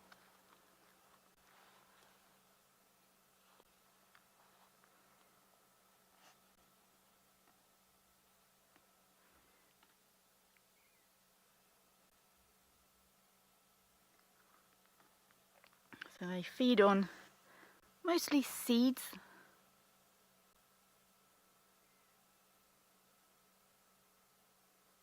Mostly seed eaters.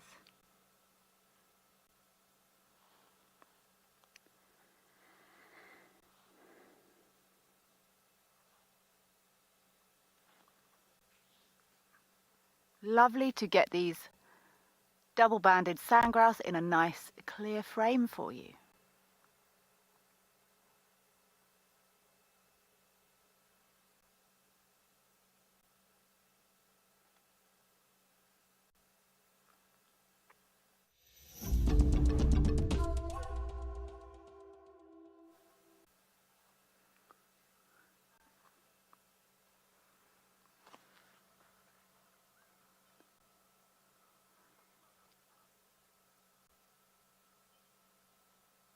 There is no way I would have spotted these birds. Sometimes you might pick up a slight movement of the head, but when they're still, they just look like rocks. They just look like a part of the road.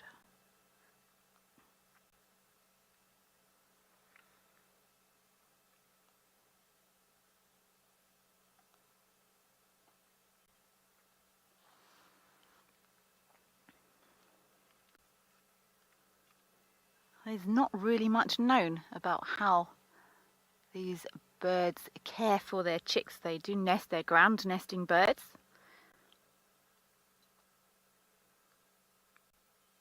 But not much has been observed of them and their nesting behavior in the wild because they're so difficult to find.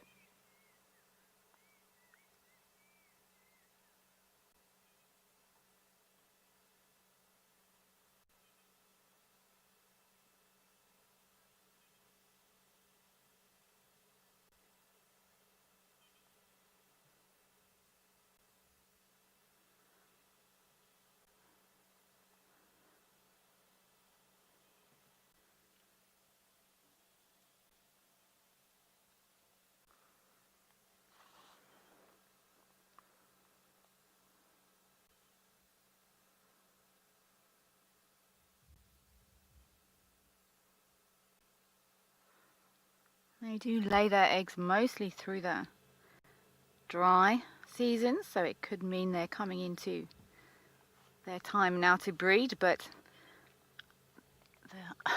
I think the chances of me seeing these two individual birds ever again are pretty much zero.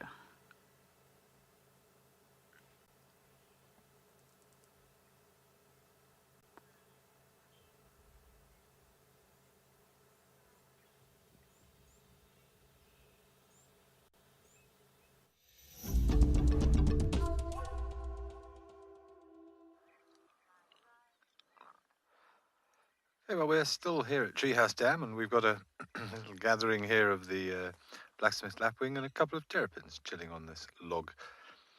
Quite interesting. I wonder what they are discussing with each other. The adults saying, "You keep away from my chicks." Unsure from here whether these are serrated, hinged, or marsh terrapins, but they are very much enjoying this heat. Being reptilian, they need to warm their body temperatures up significantly, up to sort of at least 34 degrees Celsius or more to act normally, and certainly the temperature is dropping at night time now, so they are enjoying this late afternoon sun. They've got the perfect spot to do so. I haven't heard anything from these elephant tracks. Well, obviously elephant tracks don't make a noise, but I haven't heard anything in the vicinity of elephant activity to follow up on those tracks, but I'm definitely going to have a little look around. And our hippo is also not exactly putting on a show. It is a very sedate afternoon here at Djuma today. We haven't seen many animals. We haven't heard very many birds. But it has been a hot one.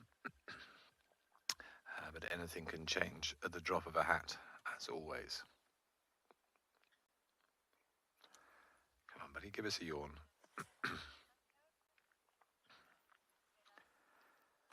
Yes, terrapins are carnivorous. I don't know if we would necessarily say meat. Sort of saying meat eaters sort of gives me the impression of them sort of tearing an impala apart that comes down for a drink. They're not known for that, thankfully. But they do eat little arthropods and insects and possibly small frogs, maybe even small birds. That's why we've been monitoring our little lapwings with all the terrapins in the dam here. And then the other thing that they're well known for, of course, is eating ticks. So rather like the oxpeckers cleaning ticks off buffaloes and giraffes and impalas and things, when animals come down to drink at the water, particularly buffalo, if they were to wade into the water, then you'll see the terrapins flocking towards them and taking the ticks off their bodies around the legs and the chest area. So of the three sort of testudines family groups of the turtles, terrapins, and tortoises, tortoises being land-dwelling, and they have little sort of stumpy feet with claws, and they're vegetarians. Terrapins, what we're looking at here, are freshwater, and they have clawed feet and sort of semi-webbed feet, obviously for swimming purposes, and they're carnivorous. And these guys, they fold their head back sideways, whereas a tortoise goes straight back in. And then you've got the turtles, which are the marine versions, and they have got flippers instead of feet, and they're also herbivorous as well, and they can't retract their head, of course.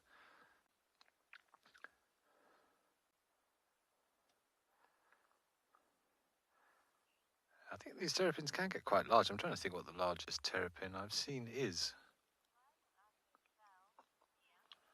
I'll have to check that. I'll have to check for you. Mia, no, they wouldn't be able to survive without their shells. It's kind of an integral part of them. It's not something that can be sort of lifted off and on again like a hat. It's kind of attached to them. Their ribs are attached to the shells. There is blood flow on the underside of that shell as well. So it is very much an integral part of the tortoise or the terrapin. So it's difficult to explain, but no, they wouldn't be able to survive without it. It's obviously, if you see a dead one and all the meat was to go from the outside and the shell remains, but they are very much a part of the shell. It's not like a hermit crab that can leave its shell behind and go and find a new shell. They are born with a shell. That shell grows with them. It is a part of them. And unfortunately, what actually does happen to a lot of tortoises, leopard tortoises, we've mentioned quite a few times, the scales, or what we call the scutes on the shell, are considered to have medicinal properties medicinally, and it is a very unfortunate practice where tortoises are kept in very poor conditions, and those scutes, those sort of hexagonal plates of the shell, are sort of levered off and removed and sold for medicines, and that causes the tortoises a great deal of pain and distress. There are nerve endings on the underside of that shell connecting them to the body.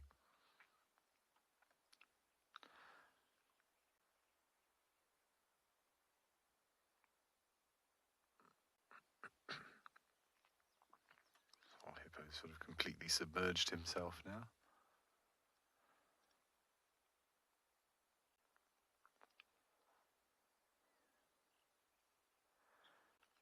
We actually just sort of lucked out and picked this perfect spot. We've got this lovely little sort of natural frame through what actually looks like a bushveld gardenia tree, which I haven't seen very many of around here. Yeah, it is. They produce lovely fruits at the right time of year, again through the summer. I thought it was rather nice, that little natural frame that Echard found as we were just seeing what we could see from this angle. In spring they also produce these beautiful yellow-white flowers, which giraffe are rather partial to. You often find giraffe feeding on the flowers of a gardenia. They create sort of great big fruits, a bit like the monkey oranges we get here. So a big ball, basically. It's kind of the shape of an orange. And they are edible to some extent. Oh, actually, no, they're not. No, these ones aren't edible. Apologies for that. The monkey oranges are edible, but I don't think these are edible to us, although monkeys will eat them. It's very large fruits, and they're often used for decorative purposes, or they're dried out, and then with the seeds inside them, they can be used like a rattle in traditional dances and things.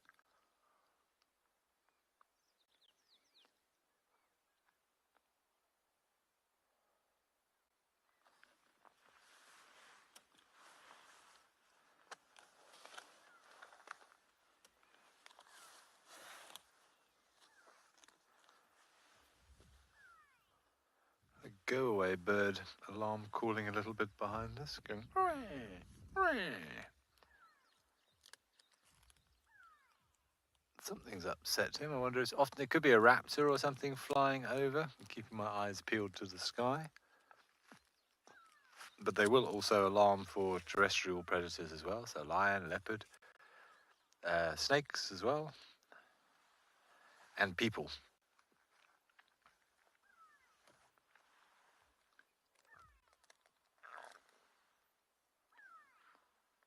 See, there's one of our proud lapwing parents having a stretch.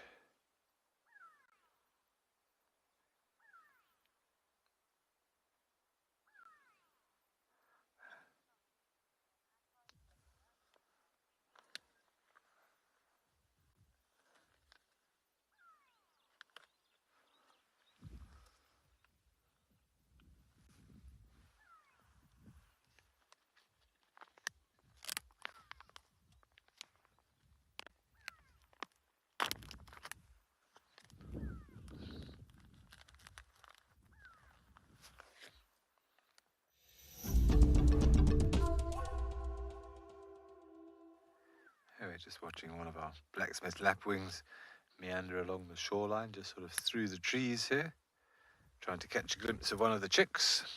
So we've accounted for, I think, 2 thus far, but I'm pretty sure Kelly said she saw all 3 of them this morning. But we're just enjoying the end of what has been a very warm afternoon here at Treehouse Dam with our lapwing family, our blacksmith lapwings, and we've got a hippopotamus chilling in the water as well.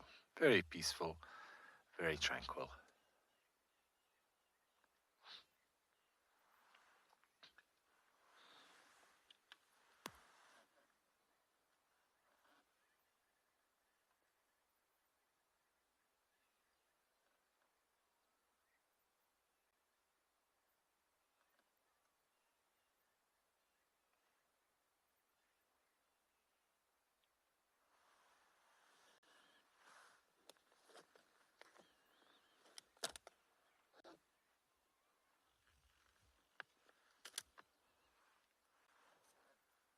Not sure if you heard that sort of noise just now. That was a spider hunting wasp that flew past us. As you can see, our hippo is a little camera shy this afternoon. Quite happy, lolling in his water hole.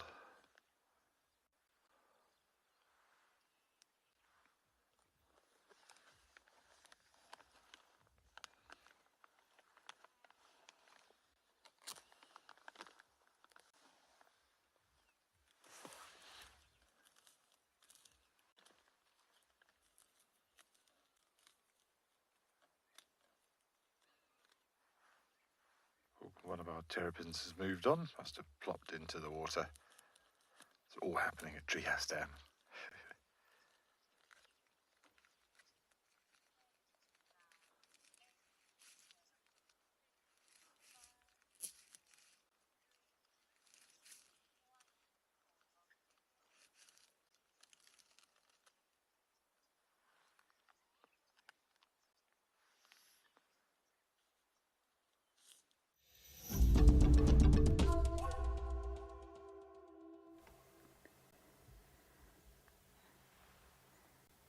We have found a beautiful shady spot here at Buffalo's Hook Dam, or Buffalo Corner Dam.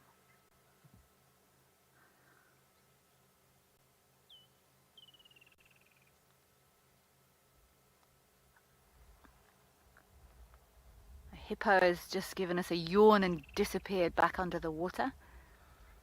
But this is such a nice spot to sit and just spend some quiet time, soaking up the ambience of this special spot.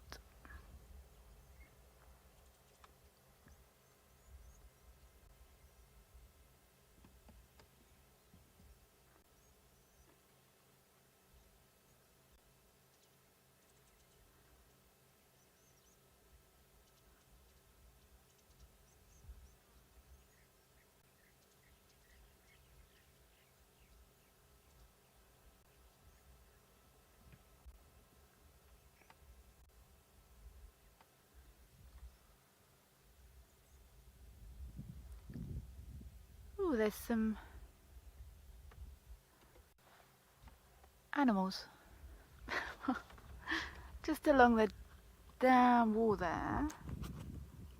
Who are you? You are a little daker. These two little dakers. Oh, how nice would it be if they come to drink? Come on, come this side.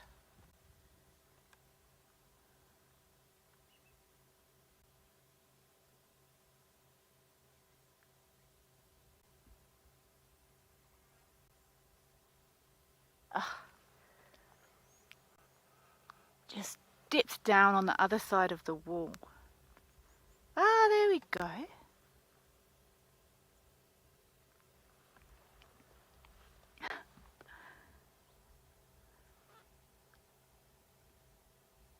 See, even with us being this far away, these are nervous little antelope.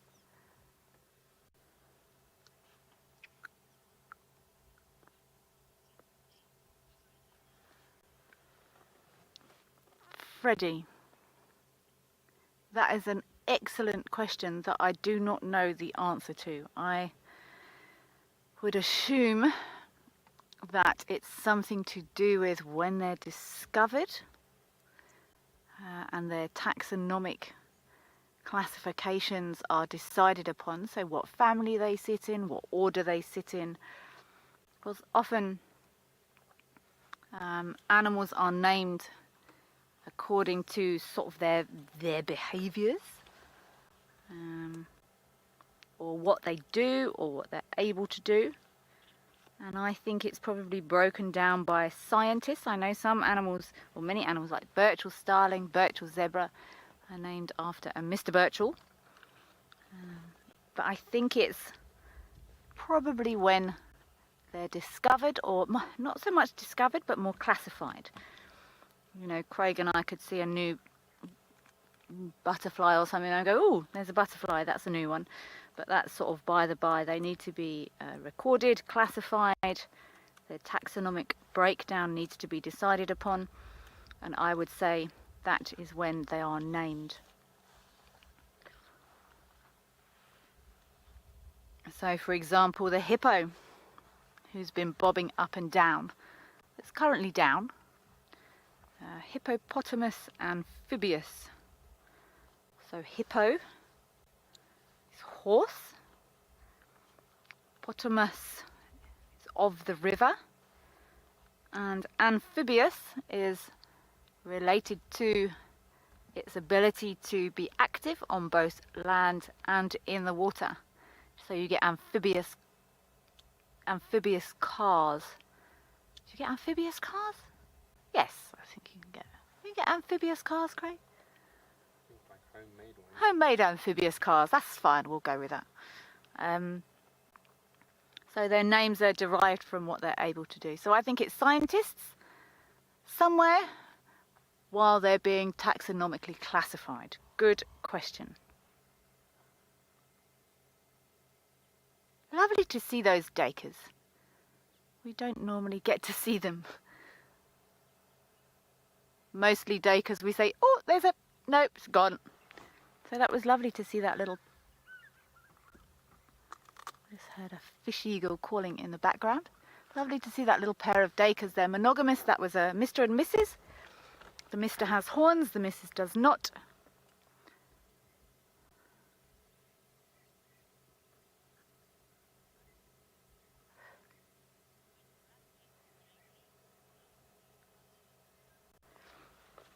I'm going to stay here at the dam a little while longer, and I'm going to send you to JP, who's caught up with his buffaloes.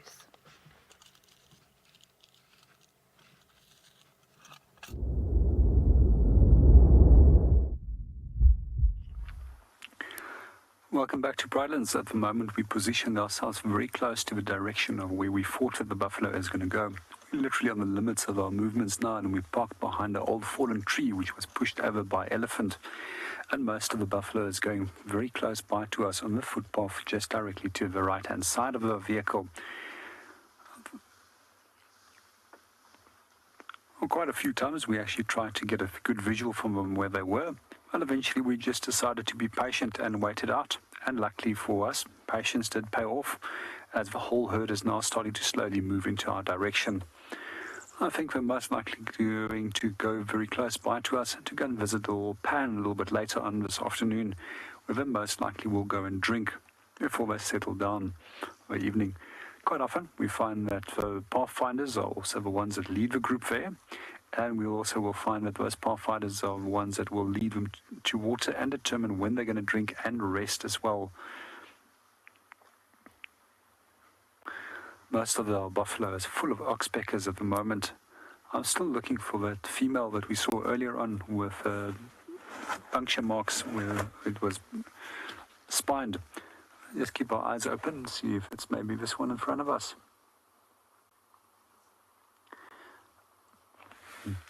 So for those of you that are unfamiliar with oxpeckers, it's not just only ticks that they eat. We also see that they often pick off scabs and they'll open up wounds and then feed directly on blood. The delicacy for them is earwax, and they love going into ears to consume earwax. And as far as I know, it's only one of two bird groups which actually can digest wax. The others is the honey guides that will also be able to ingest and digest wax.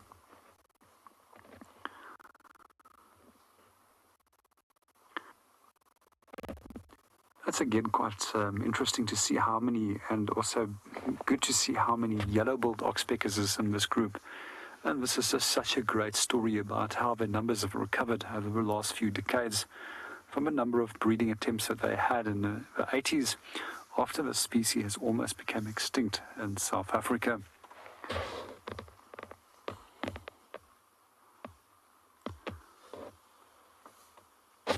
There's a yellow-billed oxpecker directly over here on the back of this bull which is moving past us. Well, we're watching our buffalo. Let's go and see what the others are up to.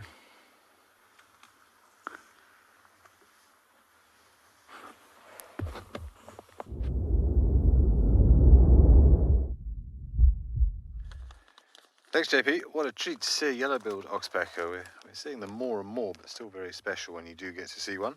Speaking of special, we have what I believe to be Ribbon with her two cubs having a good suckle here just by the hyena den site. Echard and I were sitting at Treehouse Dam earlier and we heard a grey go-away bird calling and alarming quite vehemently from somewhere in this area. So we wondered if maybe one of the parents had returned, and I think we were correct, because it certainly doesn't look as if she's been here very long. You might be able to see on her thigh there as well, you can see that sort of green hue that she's got. She's kind of doing her Hulk impression. She's obviously been lying in one of those algae-ridden muddy puddles, and when she's got out, she's got this lovely sort of green coloration to her now as the algae stuck to her skin. So I think she was maybe cooling off on, say, what has been a very, very warm afternoon here at Djuma in a muddy puddle somewhere, and has very recently returned, and the cubs are very grateful for it by the look of it. And she's lying sort of on the road rather than at the entrance to the den site. I think she's just enjoying this patch of shade because the den site entrance is in full sunlight at the moment.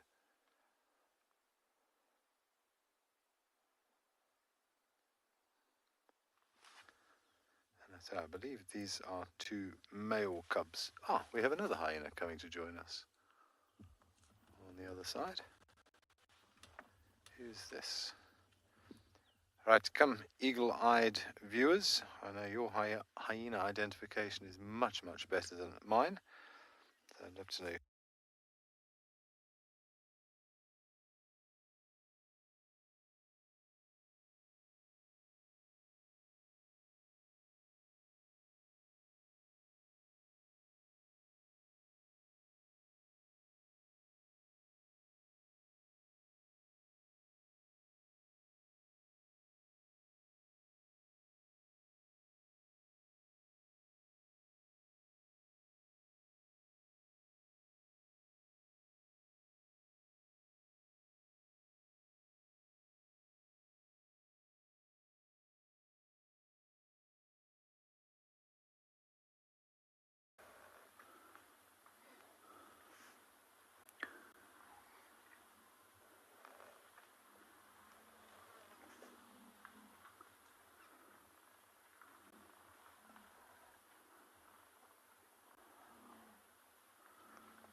Welcome back, everybody. Sorry we're having some technical difficulties today, but we do have, a second hyena. I'm not sure at what point you lost us, but our second hyena is over here at the entrance to the den site, and another little cub has just popped its head out and seems to be interested in suckling, so I'm wondering if this is perhaps Heart, because I know she also has a cub.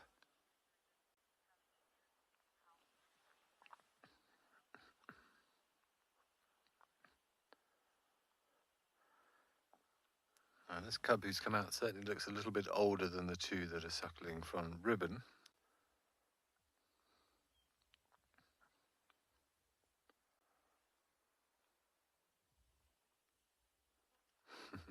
Hello, you cute thing.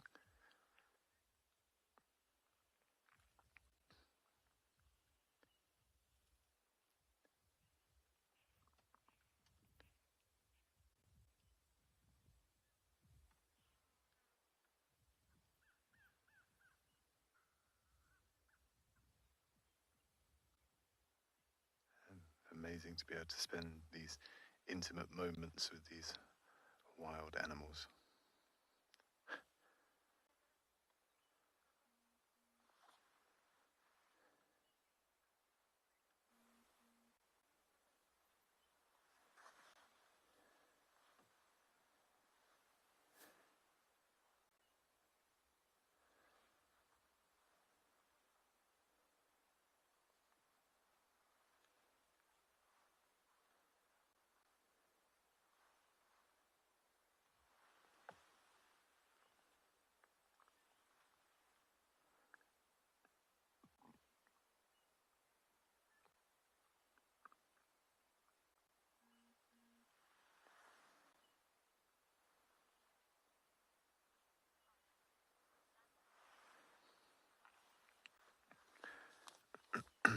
Trying to see what this little one is doing. So it seems to be giving, if this is Mum, a good bath, giving her a good lick.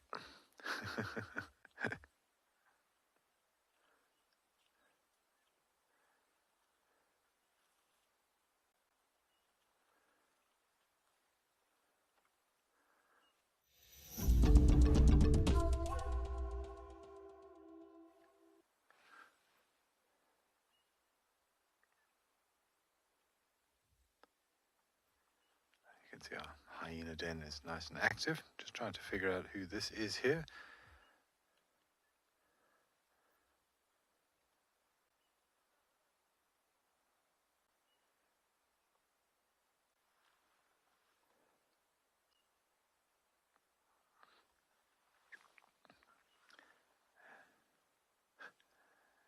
And then we've also got a youngster off to the right, by the other entrance to the den site. And we've also got Ribbon with her two as well. Not exactly a full house, but enjoying some activity here at the den site. You see this little one watching Ribbon and her cubs.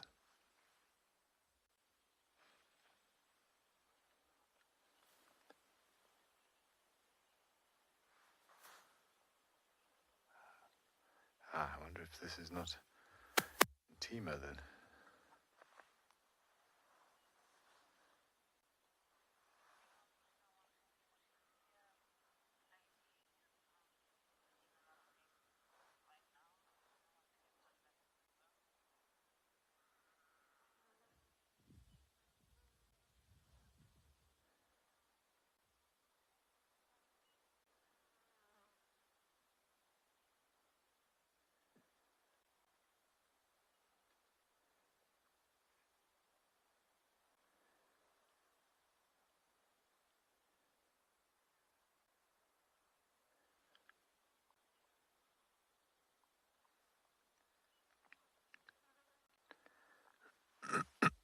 Excuse me. You can see we've got a very young one come out now and started suckling.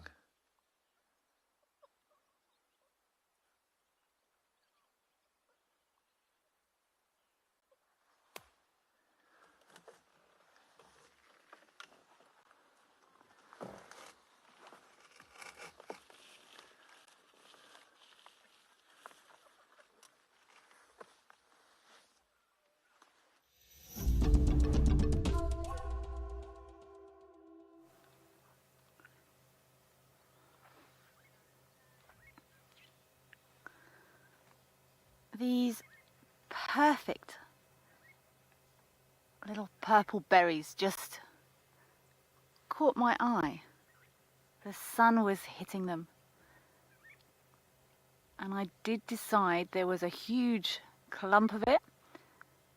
And I wouldn't normally do this, but these were just so perfect. I wanted to share them with you. So there was a huge clump, and I am going to put it back in the clump when we leave. But these little berries look like little jewels, and I'm not sure what plant this is. My instinct is telling me it's from the nightshade family. I could be wrong, but it's got tiny, delicate little purple flowers at one end. And they're absolutely tiny. I'm going to put my finger next to them to give you some scale. I need to get my nails done. Tiny, tiny little perfect flowers. And then, of course, it's those bright purple berries that are making me think it might be from the nightshade family. I haven't touched it with my hands. I've been moving it around with a stick.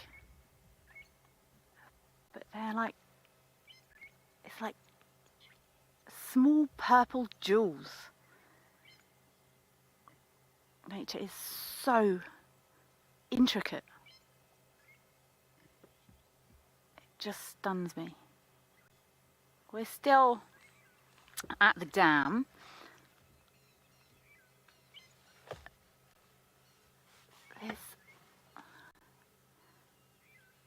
There's a couple of impala that have been running around on the other side.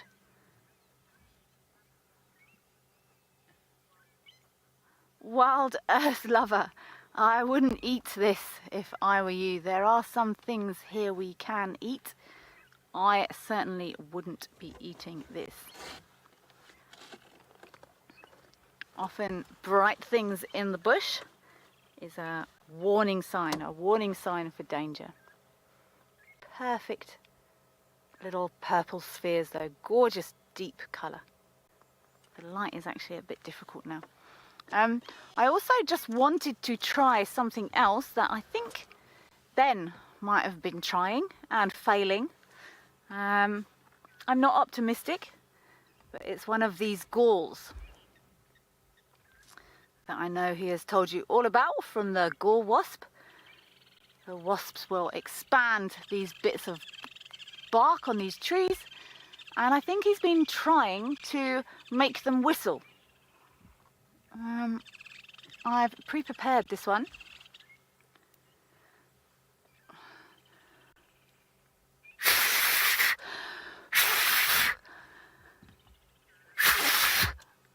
And I can't do it either. So, let's carry on to our lions. I'm going to actually pop this back down here, this potential nightshade plant.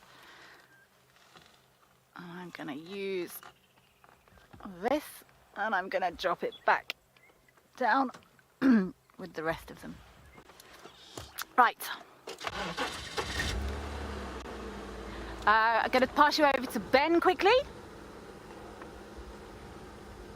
Well, thanks, Kelly. That makes me feel a bit better that you also struggled. It's all getting rather exciting here at the hyena den. Thank you, viewers, for confirming that was indeed Ntima, who we had earlier. I could see she didn't look quite as old as the rest, and she started suckling one of her youngsters. Now Corky's arrived as well, and we have seen 3 little ones, which has now confused me, because I thought Ntima had 1 and Corky had 1, but it seems we've got 3 little black fluff balls sticking their head out from the den site now. We've got Heart's cub and Ribbon's 2 cubs as well, and Ribbon is still lying out on the road. I think this is all a bit too much for her. But there are lots and lots of activity here. And whilst we won't be able to show you, I've got Heart's cub pretty much sniffing my front tyre.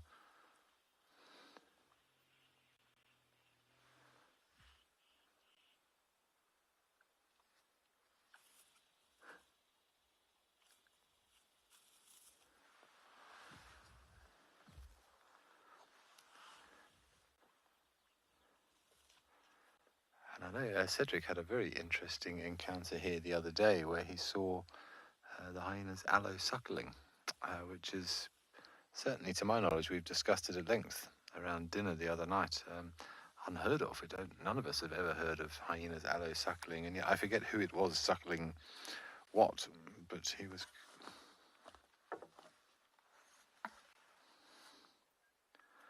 Okay, well, I believe a lot of the viewers are also surprised to see a third pub. It was a mixture of pub. No, said it again. Pup and cub. The third cub, because yes, I thought Antima had one and Corky had one. So it seems that they're multiplying. So it's a magic den site. If anybody else has any other information, we would love to hear about it. Otherwise, we shall just enjoy the scene. They all look kind of around about the same. Well, I'd say around about the same age. One of them isn't distinctly younger than the rest.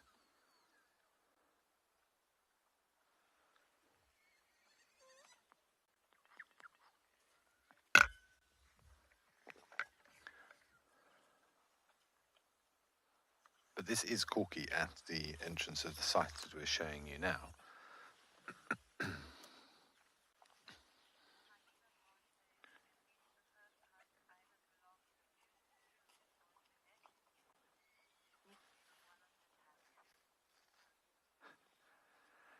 Thanks, Hyena Boy. Yes, maybe it's June, Sutlo, and Debele. We don't know, but I think we have, a surprise. Surprise, everybody. We have 3 hyena cubs.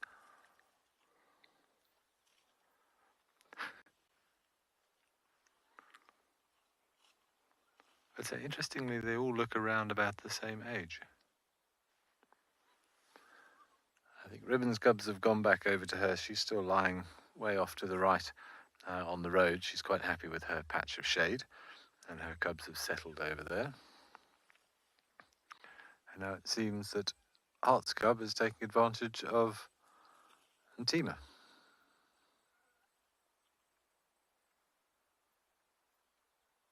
It's all rather strange. So much for hyenas not aloe suckling. Leopard Lady, you're absolutely right. It is a bundle of cute little baby bears. They're everywhere.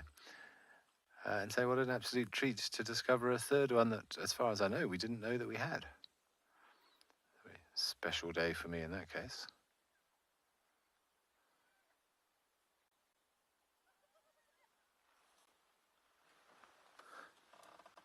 I think that was actually one of Ribbon's cubs that was attempting to suckle from Timo, because I can actually see Heart's cub over there by Ribbon. This is all getting very confusing.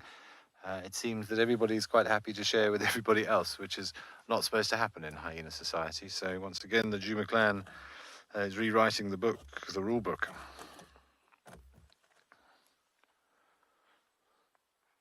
And I know we even had, was it Swazi trying to suckle from somebody the other day as well?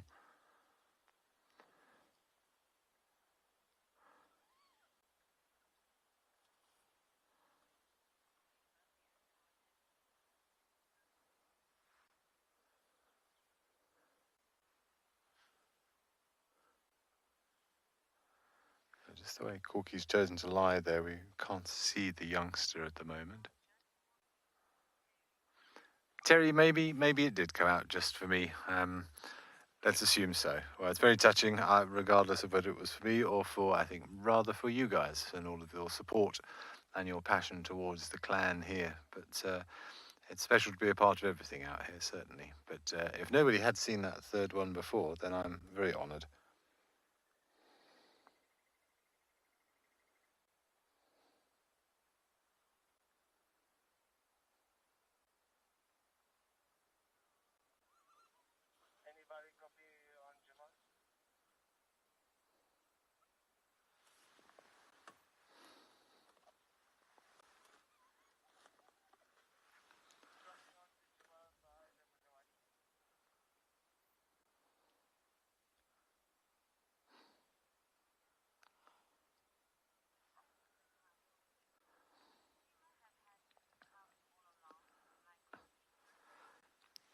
Yeah, thanks, Michael Fleet. But I'm beginning to wonder that as well. I mean, they all look around about the same age. So maybe Antima did have two, and only one at a time. We've ever only seen one at a time suckling, and we just haven't noticed the difference between the two of them. Because say that one of them isn't distinctly younger than the rest. They all look pretty much the same age. And I would be surprised that we hadn't seen it until now. So that is also a thought that I've had as well. Perhaps one of either Corky or Antima does have two instead of one, and we just never realised.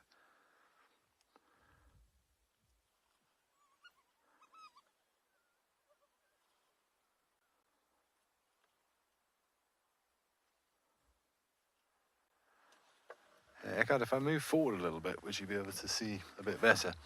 Sorry, viewers, I'm just going to move the car forward a little bit. I don't want to disturb Corky, but I know she's very relaxed, but I would love to be able to show you the little one suckling, just the way that she's lying. I'm not able to get a good view. This should improve matters. There we go.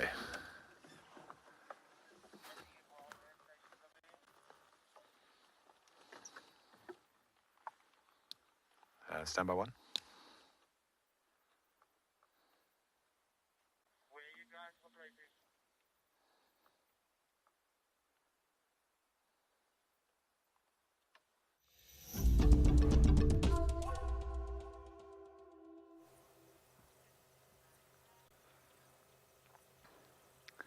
We have decided to rejoin our lion pile.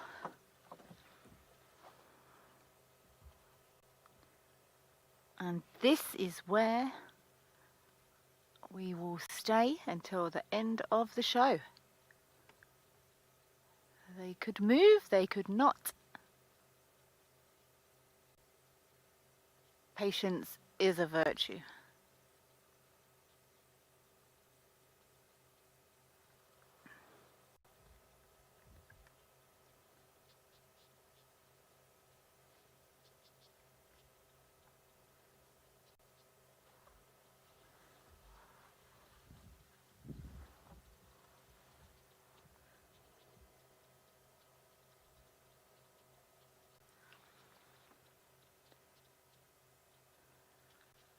I can still only see 5 here, but that doesn't mean there's not more.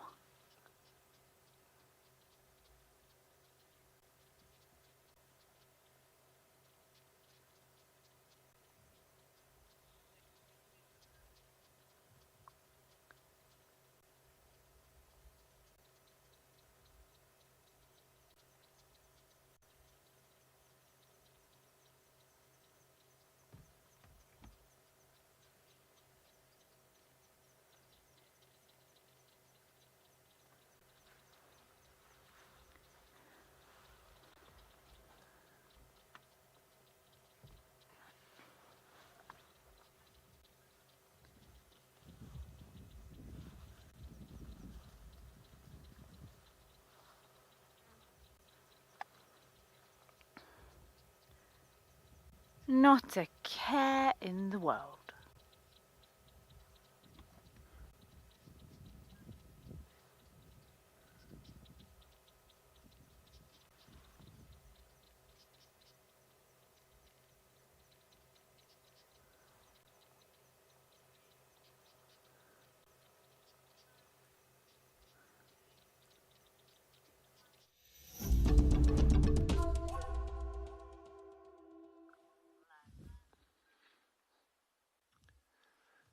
Well, we are admiring Corky at the moment. Every now and again we're getting a glimpse of one of her cubs that she's suckling. A bit difficult to see just the way she's lying, but so we also have Antima and Ribbon here. We've got Heart's cub, Ribbon's 2 cubs, and we're delighted to say that we've got an extra cub that we didn't know we had. We've just been debating how that's possibly happened. So either Corky's got 2 or Antima's got 2, or one of the other members has one that we didn't know about. So yeah, exciting times at the hyena den.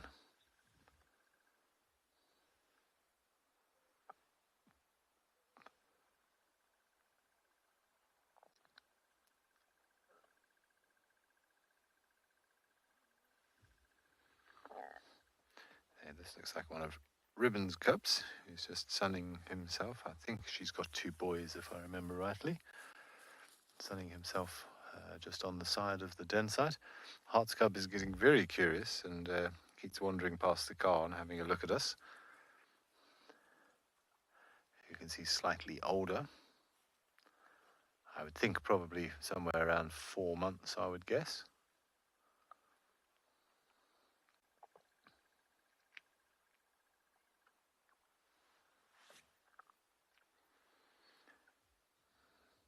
And there we can see what I assume is Corky's cub. It's all getting rather confusing now. One of the many little cubs that keep popping out of this hole.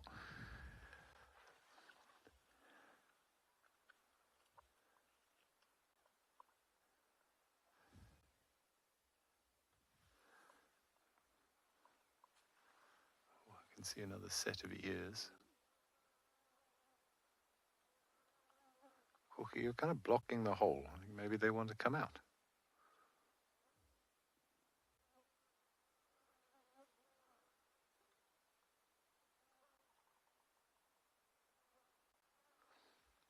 Kind of looks like a disciplinary stare she's giving the other ones in the hole there.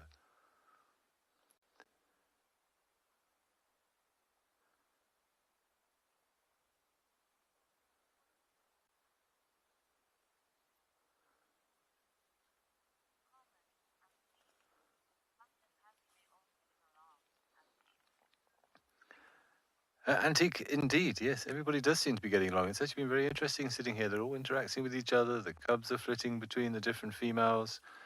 Yeah, there hasn't been any altercations whatsoever. And say this whole, I've actually just been checking whilst we've been sitting here about this whole allo suckling thing. And the only records that I can find is there have been records of allo suckling in hyenas, but only in times of very, very severe drought, when the cubs' lives have really been at risk, which, I mean, we're just coming out of summer. It's been wet. There's water everywhere.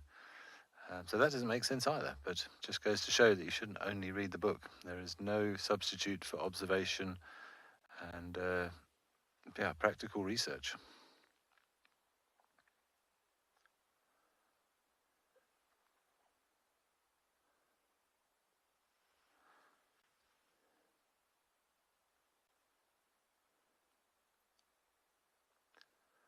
Kind of hoping, and Tima's going to suckle her cubs as well, but Corky has very much plonked herself slap bang in the middle of the entrance and can't get out. And say Ribbon's got the best idea over there with hers, lying out in the open. But you can see Corky has completely plugged this entrance to the den. And so every now and again we see a second set of ears pop up, and as soon as it does, she bends round and sort of chastises them and they disappear again.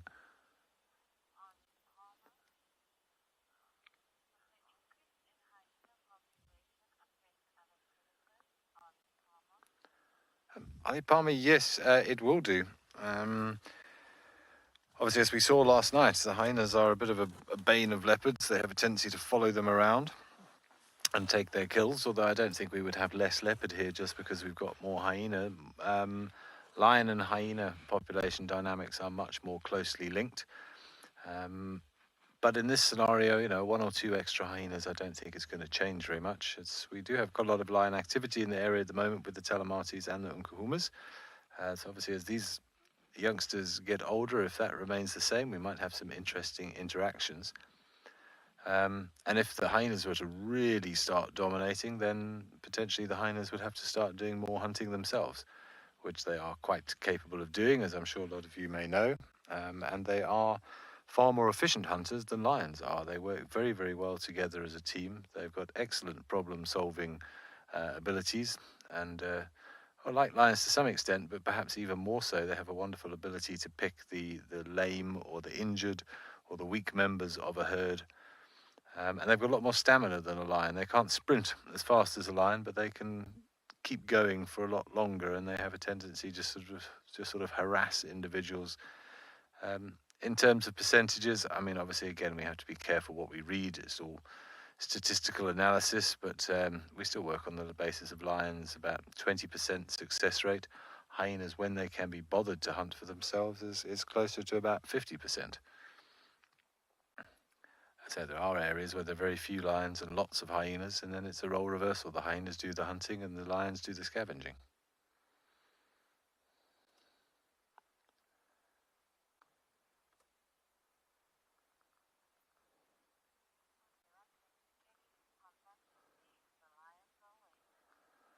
Okay, speaking of lions, let's go back to Kelly and see if those Nkahuma subadults have moved yet.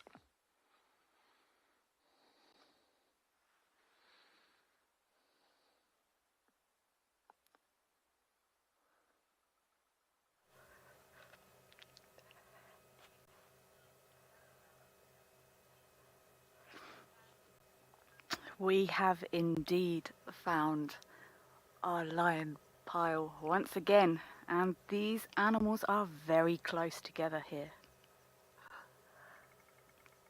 on the road. It is cooling down now, but they are bundled on top of each other.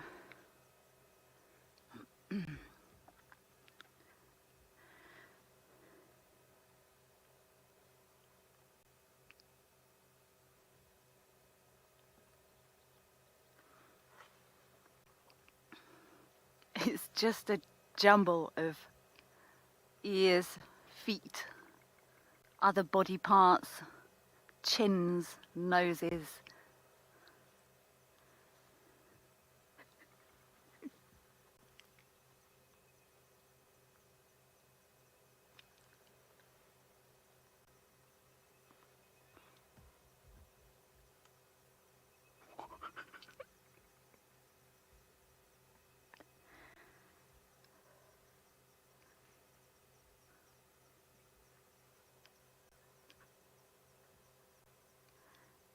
What a joy to be able to just relax with these apex predators, with them completely, they're not unaware of our presence, undisturbed.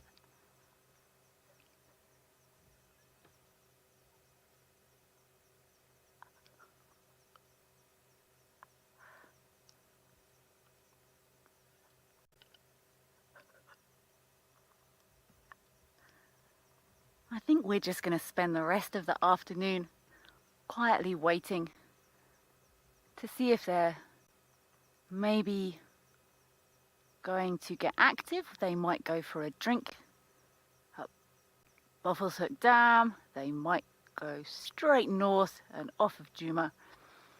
We just don't know.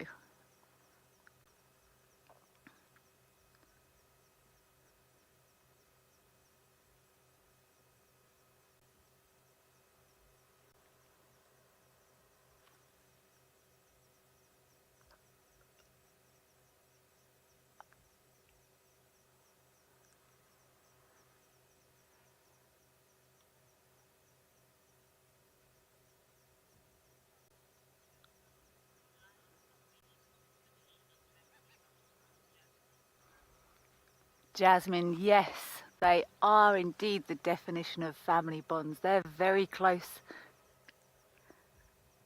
They spend lots of their time reinforcing those bonds.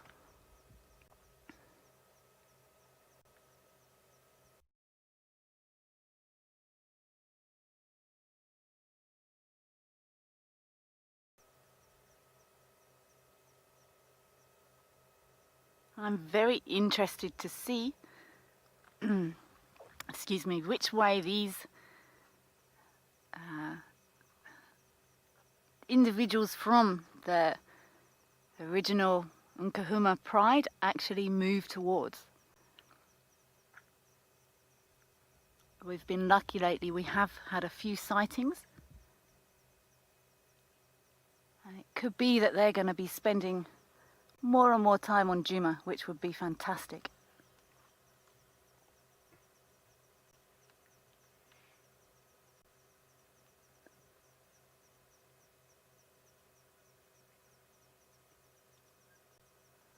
I'm going to spend the rest of the afternoon here and see if we have any movement.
still just seeing an occasional ear twitch.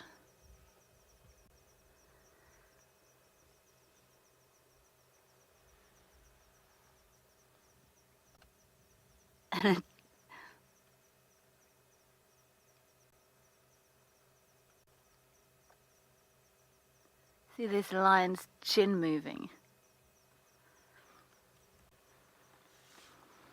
They look fast asleep, but if an unsuspecting anything passed by here, or if any of us made a sudden movement or something fell out of the vehicle, they would react in a flash.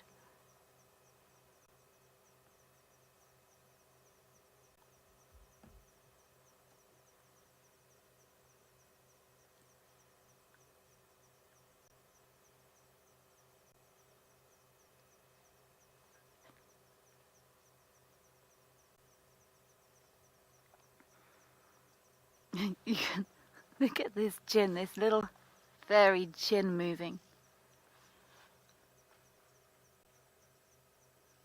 You can see the flies on this lion's nose. Must be very annoying.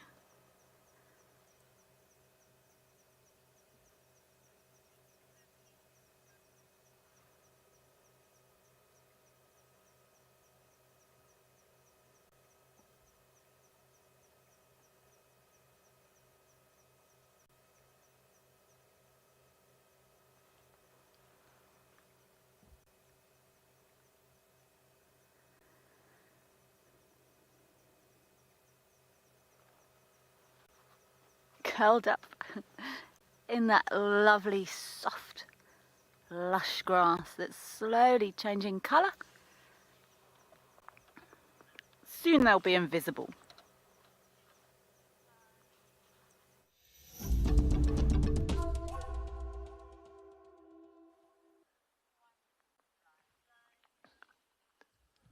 Okay, well, things have settled down a little bit here at the Djuma clan den site.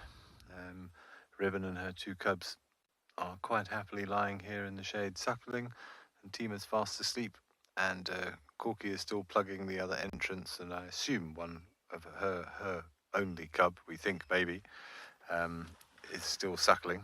We relocated so we could watch the interactions with Ribbon. But it's a nice subdued moment here as well. I'm not quite sure what happened to Hart's cub. It was wandering around. I think it's also ducked back inside the den for now. I think the initial excitement of everybody arriving has worn off, and everybody's settling in for a nice relaxed afternoon now. Quite a peaceful ambience here at the den.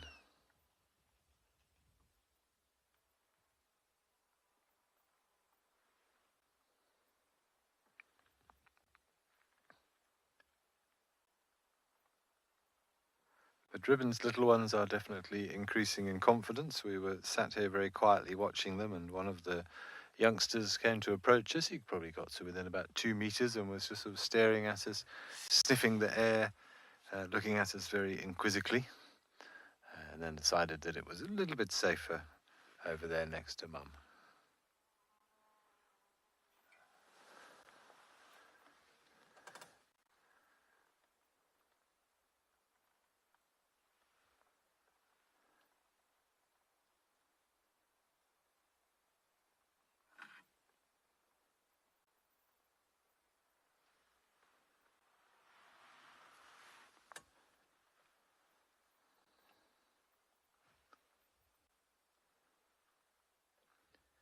I think what we're going to do is we'll stay here for another 15 minutes or so and see if there's any more activity, and then I'm quite keen to go back up towards Djuma Dam, Voitala Dam. If we did have a leopard on the dam cam earlier, it was such a hot afternoon, I doubt it would have gone very far. I'm guessing it was Tsalamba, although I thought she would have vacated the area last night with lions and hyenas around. But I think I'd like to spend the last 45 minutes or so of this sunset safari having a look around there, and maybe we're lucky enough to have a glimpse of her again.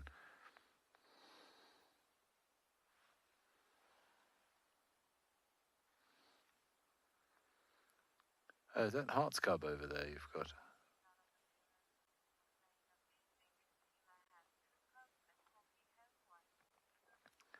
Yeah, thank you, viewers. I think we're also beginning to formulate that idea that Corky's got the one cub, because I think we've known that for a while, and perhaps, yes, all along Ntima had two, and we just never realised.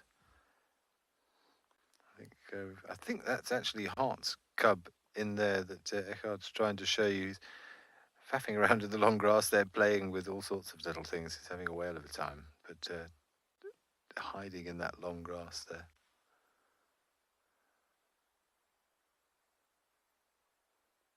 Obviously, being the oldest of the bunch, has a little bit more savviness, and he's quite happy to explore further away from the den site.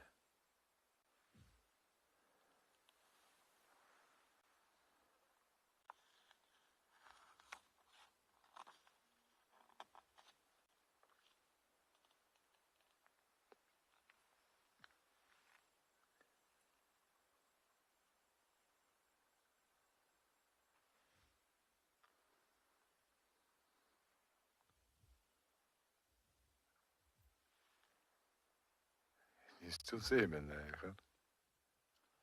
Just some grass moving.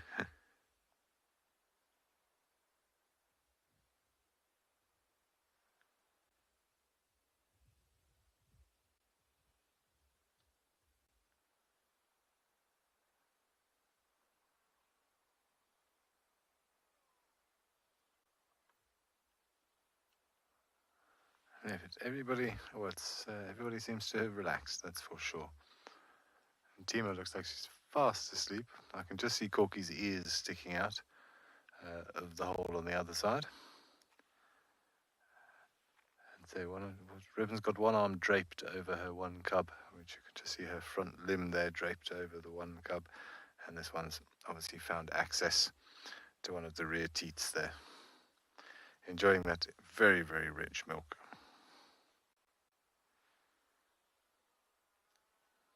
Oh, is Heart's cub going? Is he coming back? Yes, looks like.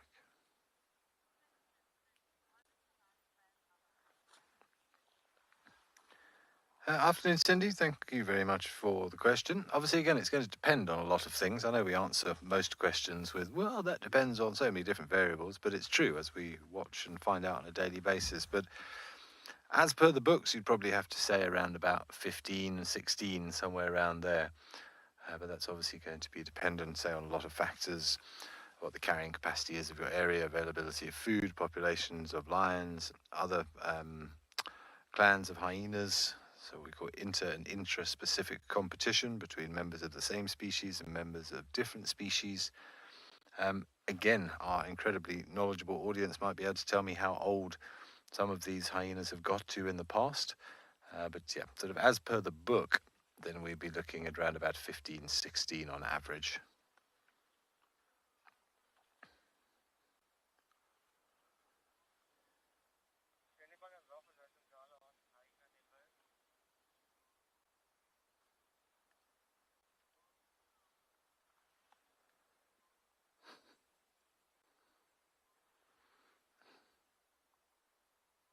You can just see, play with me, play with me.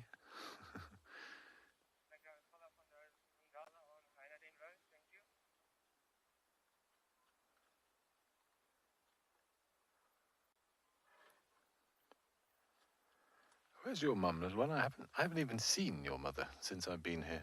I haven't seen Heart once.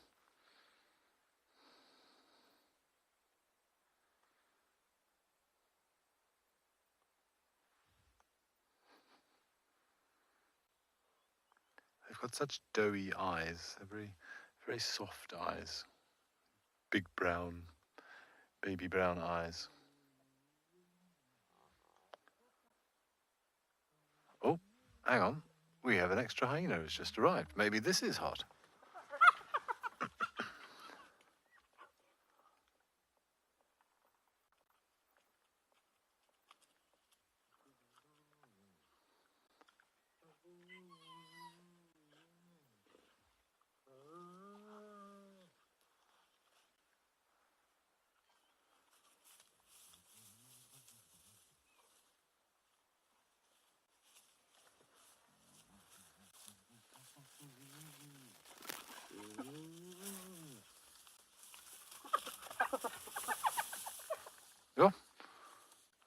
going on? This other one's arrived, and Ribbon felt the need to discipline and Tima for something.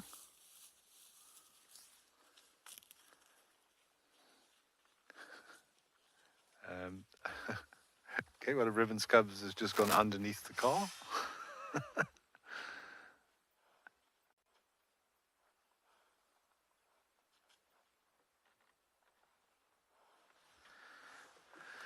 Who are you, lady? Are you hot? Oh, hello.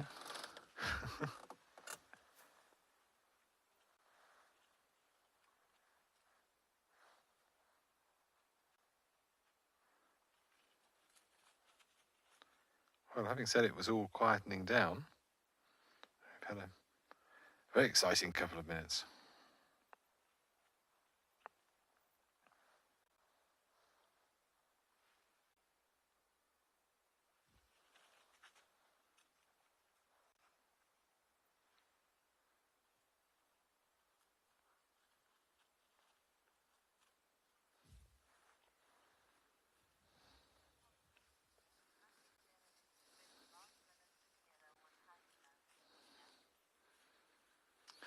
You're absolutely right.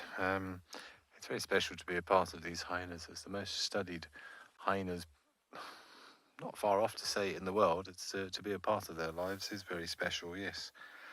And it's rather nice here, setting sun at the end of this stint. To see all of this is by far and away the best hyena interaction that I've had since I've been here. And great to see them all together. I'm still trying to figure out who these are, or who this last one was to arrive, sorry.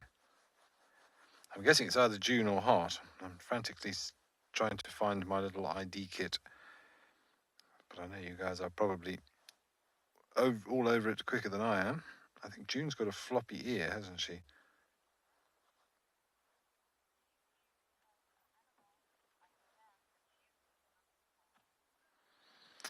Okay, while I try and figure out what's happening this side, let's send you back across to JP and see what's happening at his dam.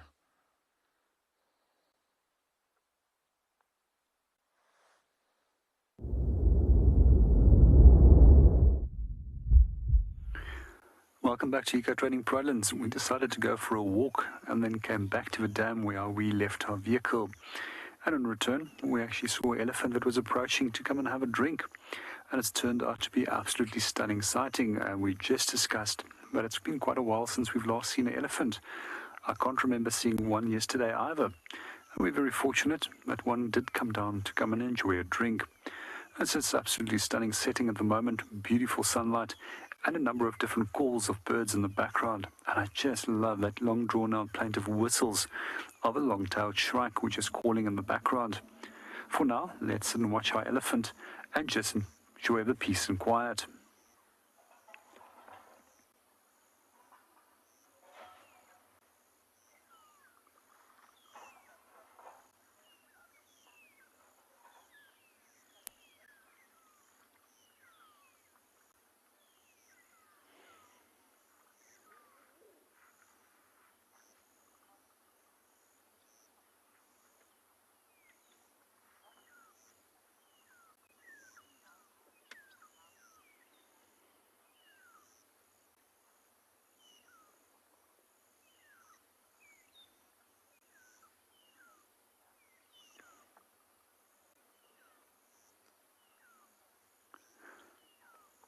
And as he just as he arrived here peacefully, now he is leaving.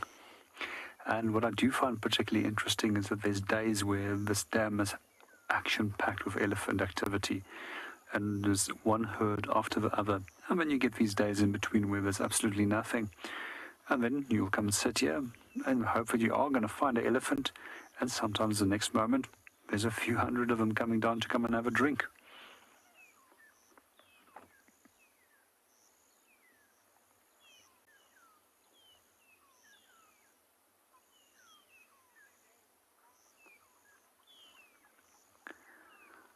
Good afternoon, James, and welcome to the show. Yes, I'm glad to see them. I just love watching them, and especially at this time of the day. It's great to watch them drinking. It's just a beautiful light, beautiful setting, and all these beautiful sounds. It just makes me so happy.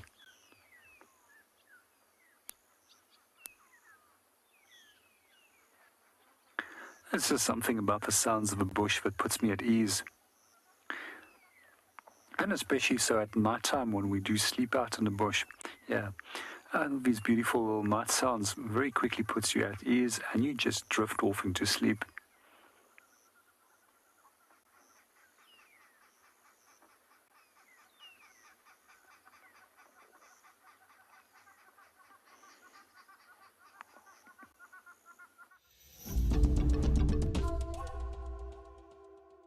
Welcome back to Eco Training Providence. We're just watching an elephant bull that had a quick drink and now he's disappearing. What we're going to do is we're just going to do a short little silent segment and allow you to listen to all the different bird calls in the background.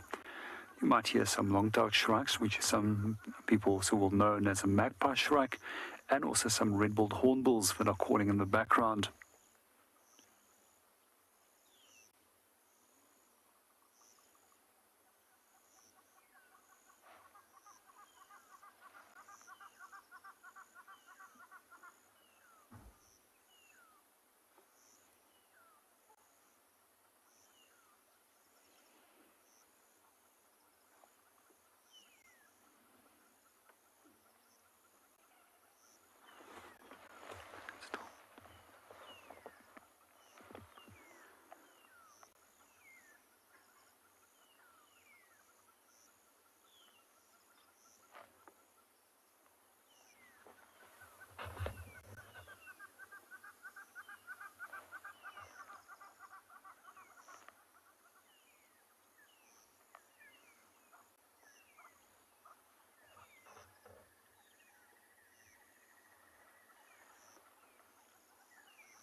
We just had a couple of head lifts, some licking of lips,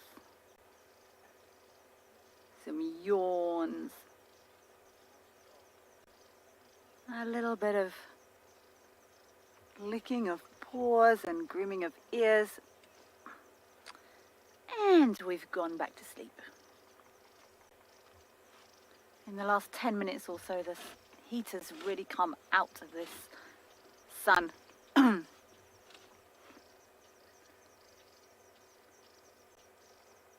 I've managed to count 6 lions now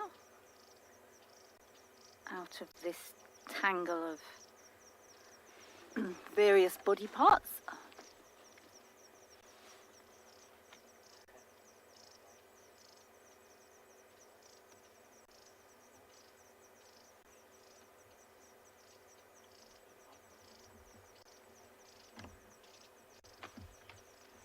All is still peaceful, I think. Oh, hello.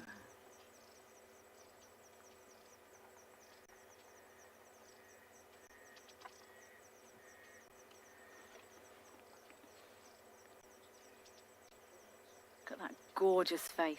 I've been having a look through the history of this Nkahuma pride.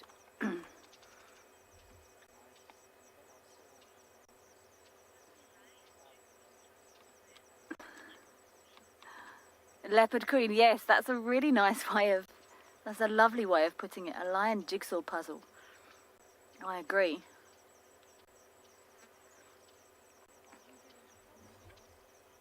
I've been looking at some of the history, and I know there was a lioness called Amber Eyes who was part of the Nkahumas. She was born in 2013 and very distinctive amber coloured eyes. And I noticed just now when they got up, not this one with its head up now, but the one who's being held down by the looks of it, but actually isn't. The one who's laying flat with a paw on its back did have very distinctive, or looked to me, very amber coloured eyes. So maybe there is a line running through here from this female. Historically, there was a lioness called the ridge-nosed female as well, who had dark ridges that ran from the corners of her eyes all the way down her nose. So that's another sign I'm looking for. So it could well be that there's a link between, well, I'm sure there is, a lineage between our amber-eyed female, even our ridge-nosed female,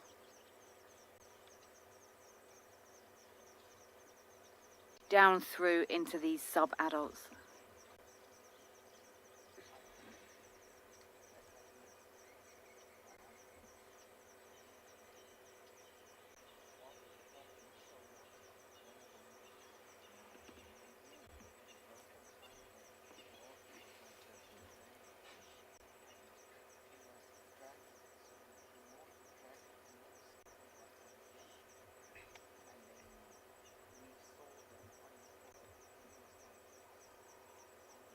It's so nice being able to follow the stories and the histories of these, well, all of the animals here.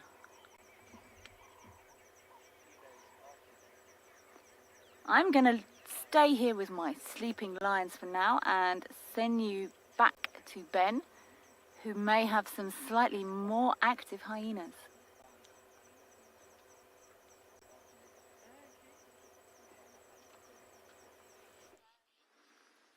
Yeah, thanks, Kelly. You're absolutely right. To be a part of these animals' lives and to try and sort of trace back their history is very special. And it's actually the hardest thing, I think, from coming to these sorts of places when you don't know the history. And it takes time to learn through experience and from chatting to everybody else. But it's amazing that we have such rich family trees of all the interactions. Everybody sort of wandered off here. I'm not quite sure where they've gone, but we definitely did have Hart and Tima, and Ribbon. They all sort of disappeared onto the other side of the mound out of view. And then Cookie's been snooping around her little one, actually sort of ventured quite far away from the den site at one point, and then fell over something, and then run back to mum. But they seem to have all disappeared to the other side of the den now. So I'm just going to reposition. I did see a second head sticking out, but I haven't seen all three of the cubs again. And definitely two. But yes, all the adults sort of disappeared, and we found Ribbon at one point up the road. She'd moved elsewhere and was suckling again, and now she's come back past. They seem to have ants in their pants this morning, or this afternoon rather. So Corky's milling around at the other entrance. Not sure what she's doing. Let's have a look.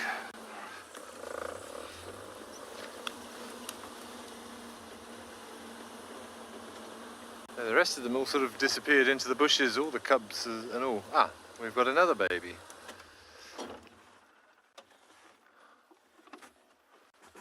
Okay, now what's going on here? Did your baby come straight through the mound whilst we were driving? Or do you now have two? This is all very confusing. Because we've got two entrances, or linked entrances and exits, I don't know now whether this is the youngster whilst I was repositioning. Did it go through the mound and come out this side? Or is this another one? And they all look the same. And the Hart is stalking me on the other side of the car.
corky that's making the growl, and she did that when Hart approached.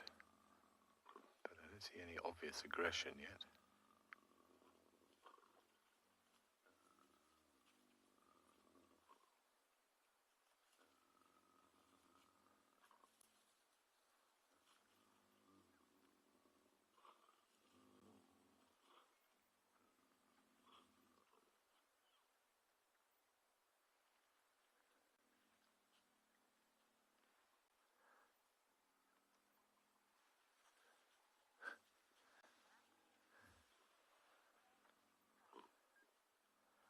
I think Corky's just, yeah, she just doesn't want Hart too close to the den site with her little one in there. I think there's any aggression, and it's just a gentle reminder.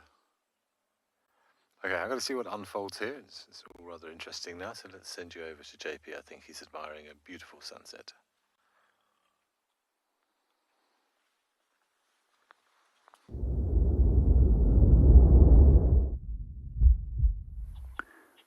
Welcome back to Providence. We just quickly stopped at Zebra Plains to see what's happening over there. However, animal-wise, it's very quiet, but we do have a stunning sunset. We're going to spend some time over here and just enjoy our sunset. At the same time, we're just going to listen to all those different calls of birds in the background. Some francolins and spurfelds, which you actually might hear. That's close by.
Good evening, Jackie, and welcome to the show. Yes, it hasn't, and I'm loving every moment of this little sunset at the moment.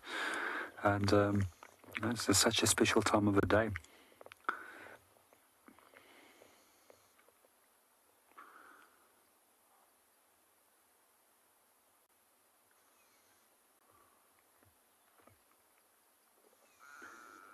Well, we're going to hang around here a little bit longer. Let's go and see what the others are up to.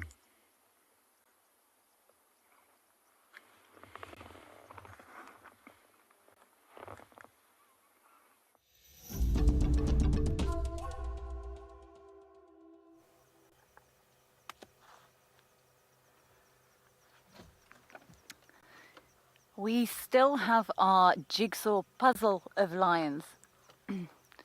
I love that comment. I think I'm going to keep it.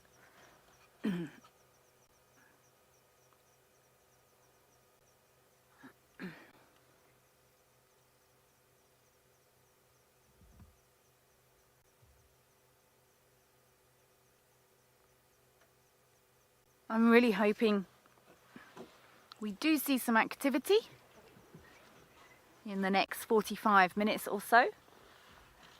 But even if these lions do stay asleep, it's lovely to know that they are completely relaxed in our presence. And it's just nice to be able to spend time with these stunning wild lions.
welcome back to the den site. We've had some interesting activity again, and it looks like Ntima has returned. Corky and Hart had their little grumble at one another, but nothing actually came of it. The little one is out and about exploring under Mum's supervision, and Hart's cub is now suckling from Hart, although I have to say at one point we had one of Ribbon's cubs suckling from Hart. So yes, it's all rather confusing. It might be a bit difficult to see her. I mean, she's chosen to plonk down right in front of the car.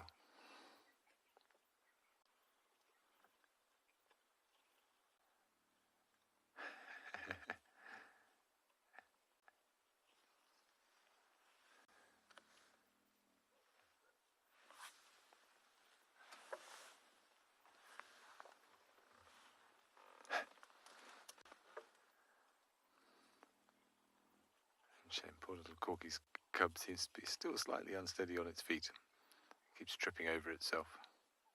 I think it was Corky's cub who kept falling over that root the other day as well. Oh, look.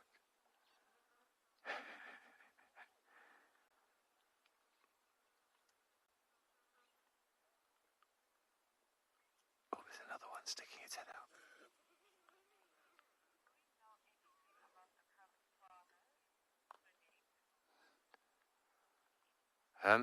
Renee, we probably do as a group. I, on the other hand, do not. So again, I'm going to hand this over. Look, there's a second cub. Whose that one is, nobody knows. I shall hand that over to our very knowledgeable audience as to who the father or fathers might be of these cubs here. So if anybody knows, please do let us know.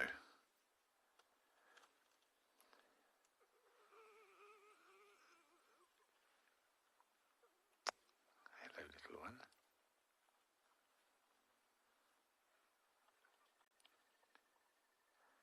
So Ntima is lying on the other side of the den. I don't know if there's a little one suckling from her. If there is, then this is number 3. If you can hear that noise, that's Hart's cub enjoying suckle time.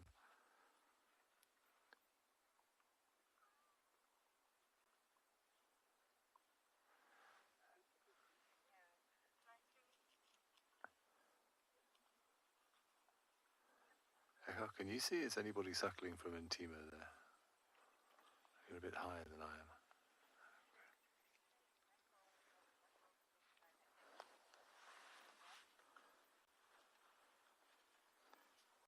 am. Sorry, Gwen, I didn't copy Linda's comment there. Could you just repeat it for me? Sorry, Linda.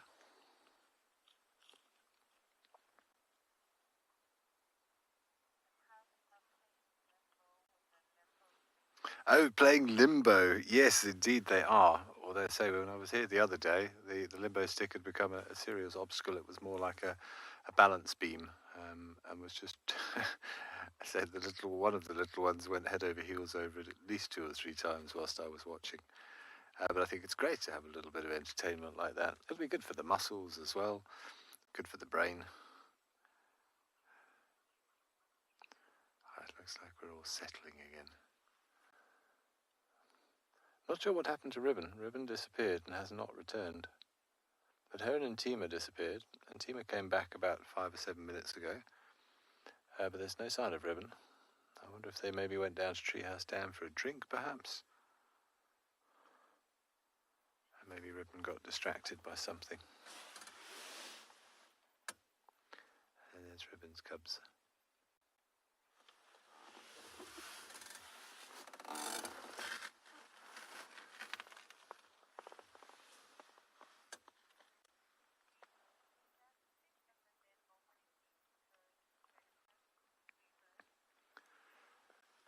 Freebird, I'm sure they didn't purposely choose it because it would be a deterrence to predators. And to be honest, I think if something wanted to get in there, they're not going to worry about a little root. I mean, for example, if a lion was going to stick its head down there, I don't think that's going to stop it. So I don't think it would be a deterrent, no. It's just the structure of the mound. Remember, with termite mounds, there are a lot of trees growing on and around them because of all the nutrients within them. even though they are not still active. You've got all those tunnels beneath the surface, which allows for good circulation of the gases that are required for plant growth. So you've got a good intricate what's the word I want? It's like a scaffolding of roots in there. I think it was just luck of the draw. But no, I don't think a leopard would have no problem negotiating that. Might be awkward for a lion, but it's not going to stop it.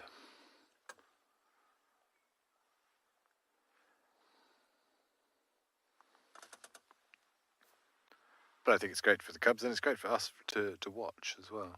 But great for the cubs, as I said, it'll help develop their muscles and a bit of brain games for them as well. But I think when we leave, or when we finish this segment, as it is beginning to get a little bit darker here, and we've had such a wonderful sighting, I'm going to leave them in peace, I think, for the afternoon. But what a treat it's been to share a time with the Djuma clan.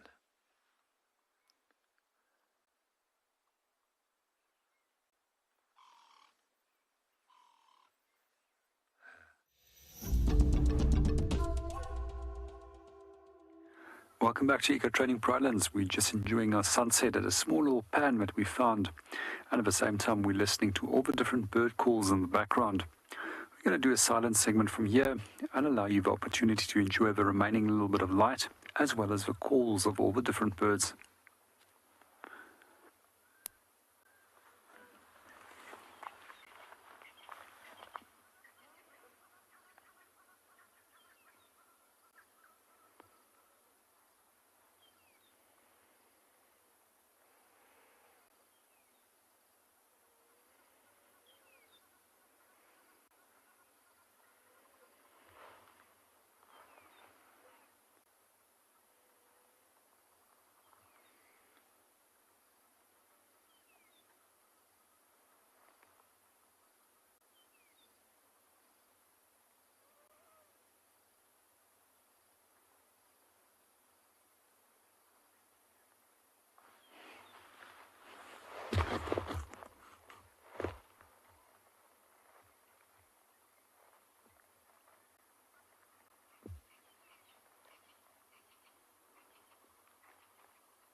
And we have heads up.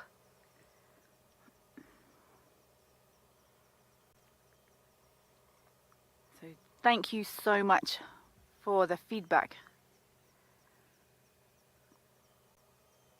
Michael Fleetwood. We have 2 of amber eyes.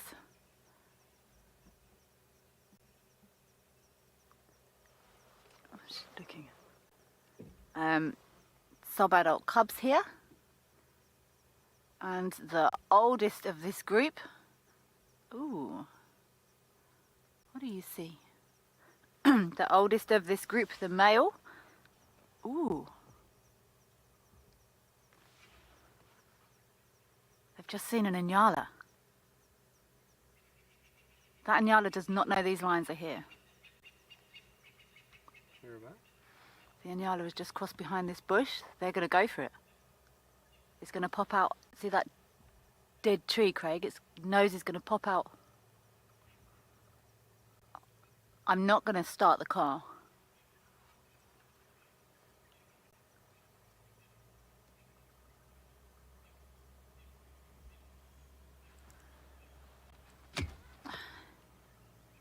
Yes.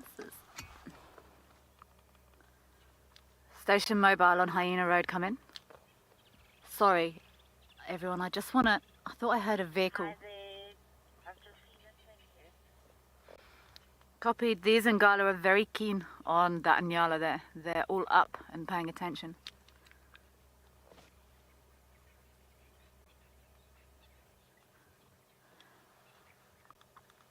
Sorry, I just had to update this vehicle that's approaching because we don't want to oh, it looks like they've gone off the idea. Okay. Oh, there was a big Nyala bull that caught their attention. I did move back and off the road because I thought they were going to walk this way, and they were until they saw that Nyala.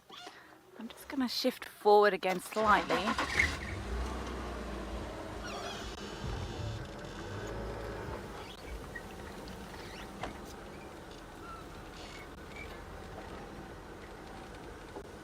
You can see this.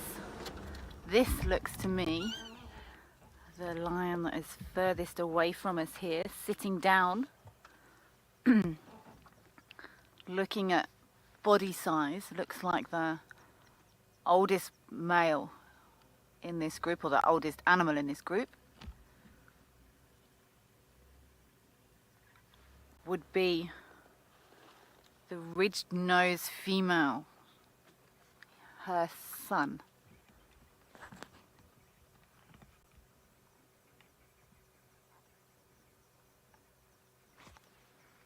Okay, that Nyala bull has obviously moved off. But what a stunning demonstration of how quickly these animals can go from a 0 straight into hunting mode. I want to have a look at the eyes of some of these lions to see if we can't work out which ones could be the descendants of Amber Eye.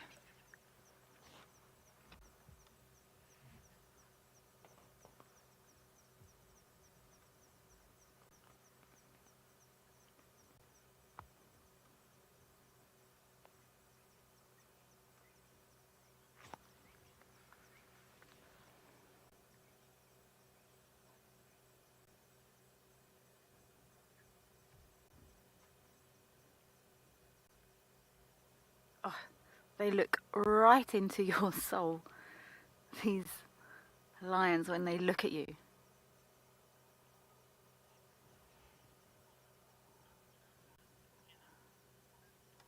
Heather, indeed, that Nyala did get them up and alert. I think I'd already repositioned. I wouldn't want to block these lions. I was feeling they were going to walk north along Hyena Road, so I did reposition. I would never want to block these lions, or any other animal for that matter, but it just goes to show we predict these things, and then everything changes in a heartbeat.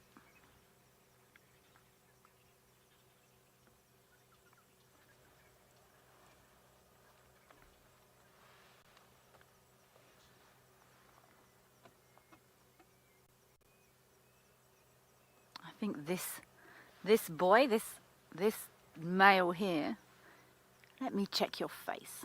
Oh, big yawn.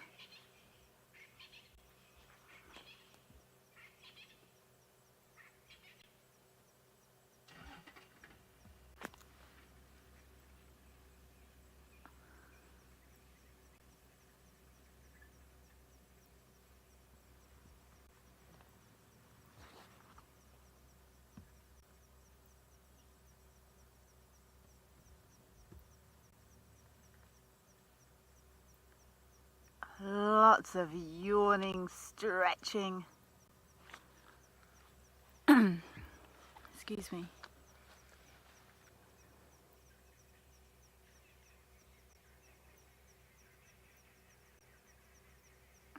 and headbutt. Bless you. Oh. Look at this beautiful greeting.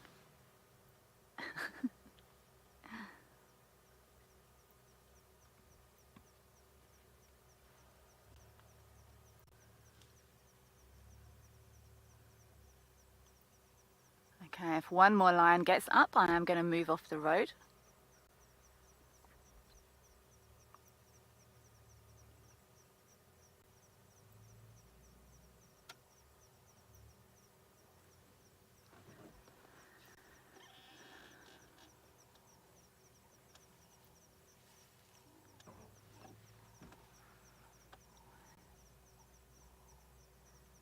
So finally we've got a firm, solid head count. We've got 7 of these sub-adult lions here.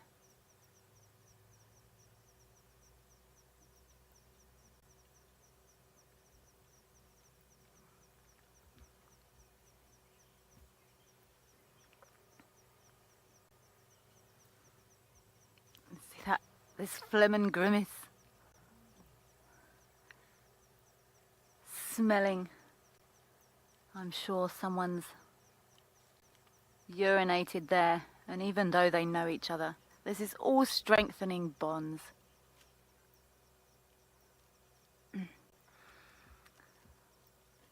Naomi, I think it's this for me is a slightly strange, this little family, this little group here, this 7 lions, that a group of sub-adults have sort of broken away together. Dynamics varies from area to area, and to be honest, you know, we take what we know from books, and there's been hundreds, thousands of studies done on lions, the same as there's been hundreds and thousands of studies done on hyenas, and they're not supposed to allosuckle. Well, there we go. There is no right or wrong in nature. There's reasons behind things that we don't understand. So I find it interesting, this makeup of this group of 7 lions, ages, the sexes, bless you. But there's no right or wrong, which is one of the reasons I start most answers with, because everything varies and we don't understand a lot of it. But this to me is almost like a group of 16 to 20-year-old humans all bundling into a house share, I think. I know we're not supposed to compare it to humans, but that to me is oh, there's some grumbling going on. That to me is what's happening here. And it's not right and it's not wrong, but it's not something I've seen often.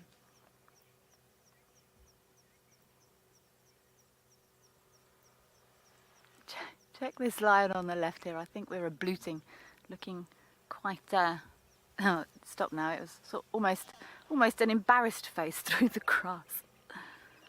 So it looks like we're settling back down again. Oh,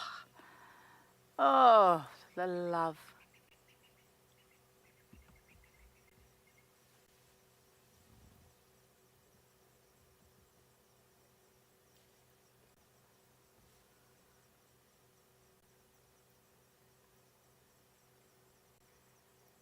I've got no idea where that Inyala went. For his sake, I'm hoping in the opposite direction.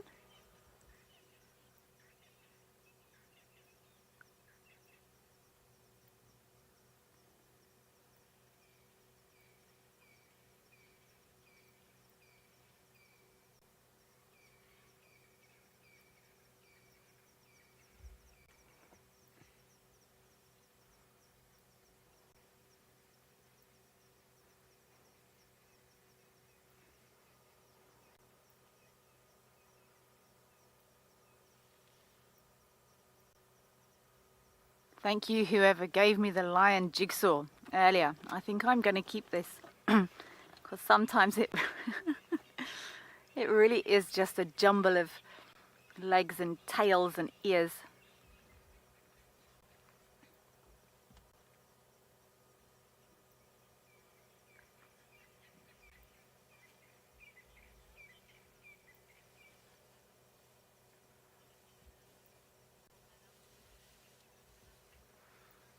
Oh, interesting. Thank you. I just got an update that one of these is obviously one of the females.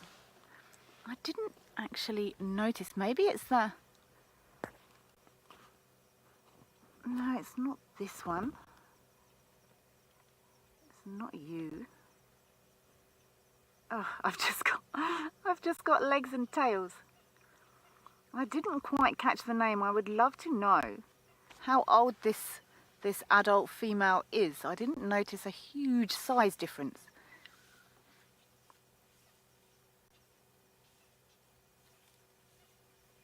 I'm just watching to make sure I'm not blocking there.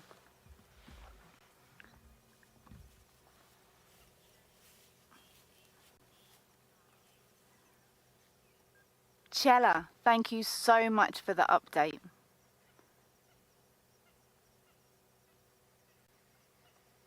So we have got a leader in this pack, which makes much more sense. It would be very unusual to have a group of, you know, they're more than capable of looking after themselves. But without guidance, it's always nice to have a little bit of guidance. So Chella is in here fulfilling that function.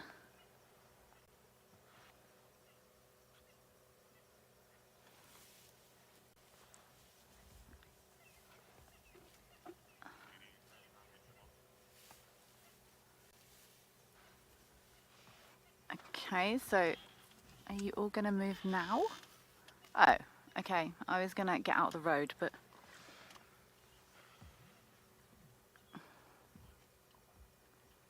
we're a bit close now.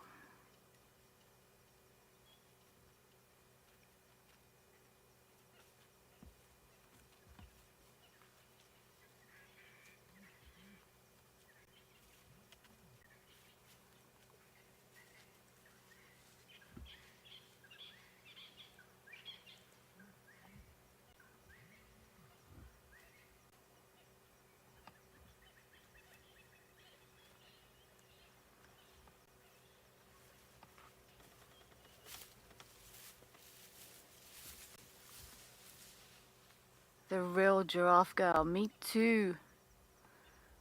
I did want to give these lions a little bit more space, but they moved more quickly than I... Oh, and they've laid down right behind the car. Okay, so we're going nowhere.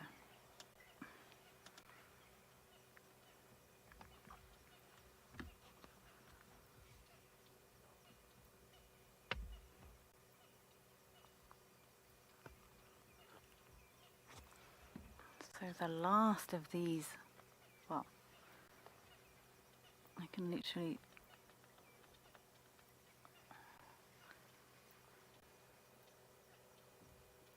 Craig, have they all gone back to sleep there?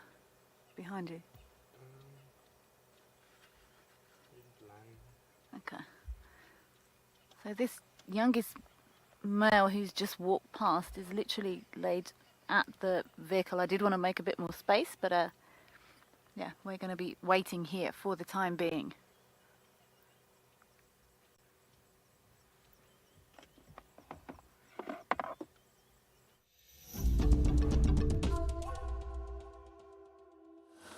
Okay, well, the light is beginning to fade, and we're just heading up onto quarantine.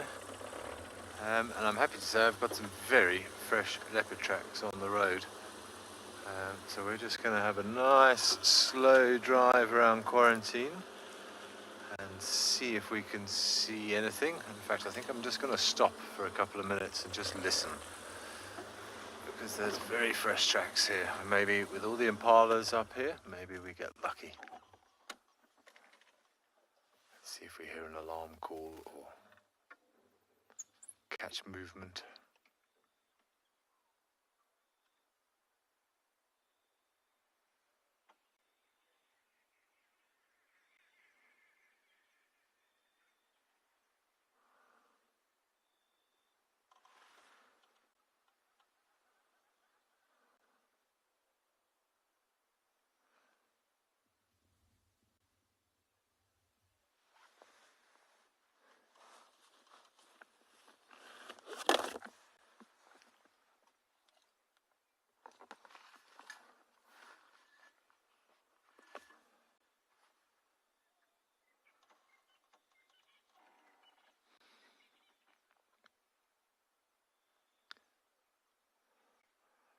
Some lovely light in the sky as the sun's beginning to set now.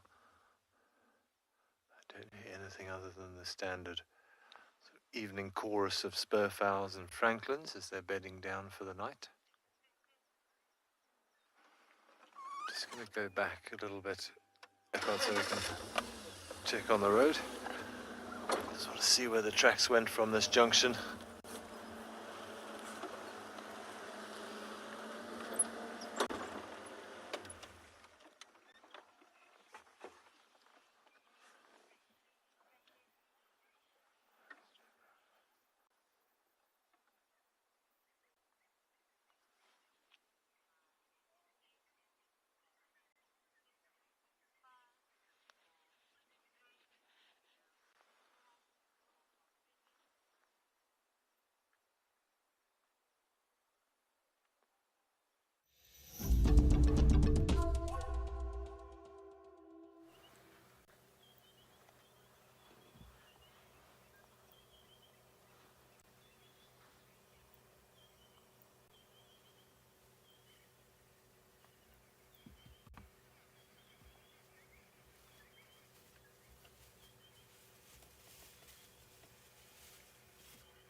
Okay.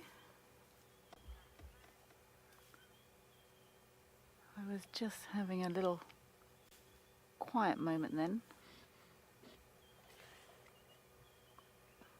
Well, I thought this boy was gonna make his way past, and he's laid down very close to this vehicle.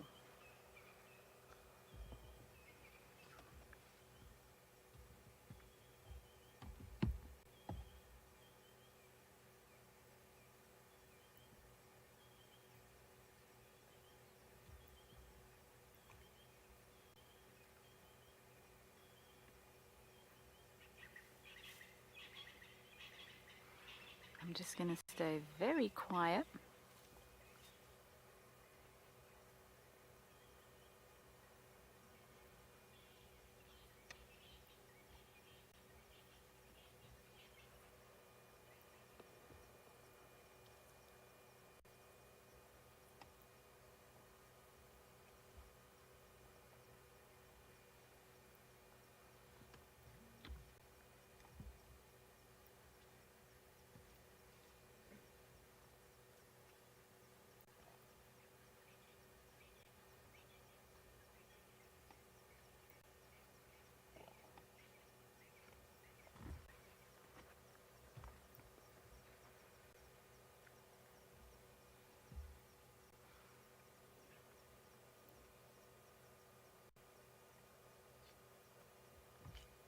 There's no signs of aggression or discomfort here.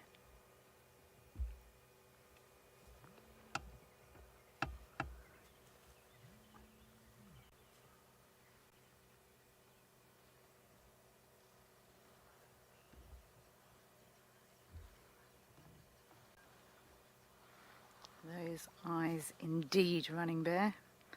They are very close to mine.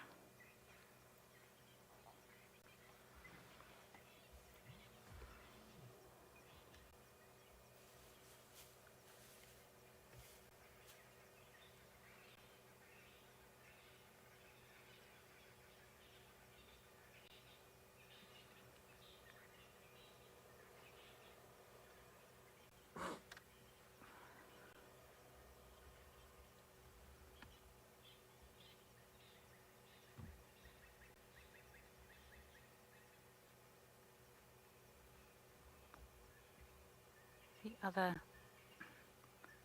4 lines have crossed behind us, and I'm sure these 3 will also follow.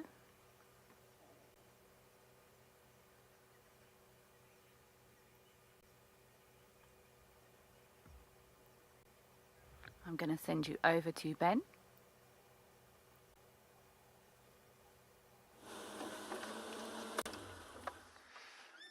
Well, this place is pretty darn special. We had fresh leopard tracks, came back to follow up on the leopard that was seen at Voyatella Dam, found fresh leopard tracks, followed them, and I have for you a last-minute leopard, leaving a deposit in the road, not only for you, but of course for me as well. What a special drive. I'm assuming this is Tolumba. So I'm sure she was seen on Dam Cam earlier, but she's just heading actually straight towards our base quarters here at WildEarth. What an awesome treat. I'm just going to see if I can get up around her so we can have a look at her face. What I don't want to do is to chase her off to the right, because if she does, she's actually going to go into some very thick stuff, and it's going to be very difficult for us to follow her in there. And in fact, I won't even try, because that's basically heading through to camp. You're going to have to go around. I haven't picked a good route here. Please stay on the road, girl. Oh my goodness, I don't think I'm going to get through here. Hold on, Eckhart. I think we've got a spot we can do here. Okay.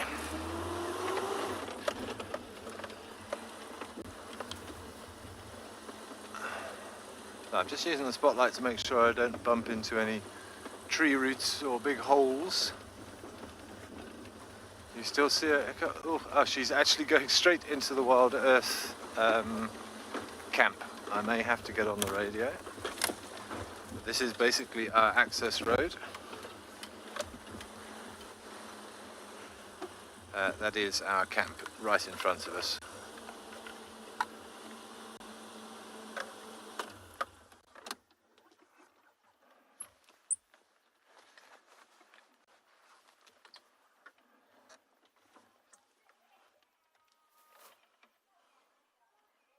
Sorry viewers, I just need to quickly send a message.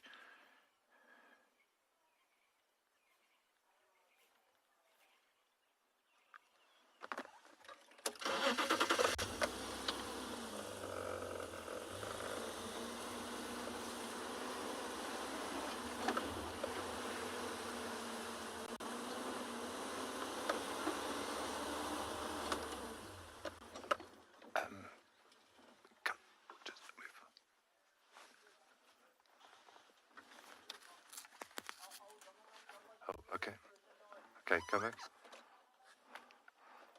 Sorry viewers, I just need to make sure where she is if I need to warn the guys in camp. Looks like she's going to go straight down.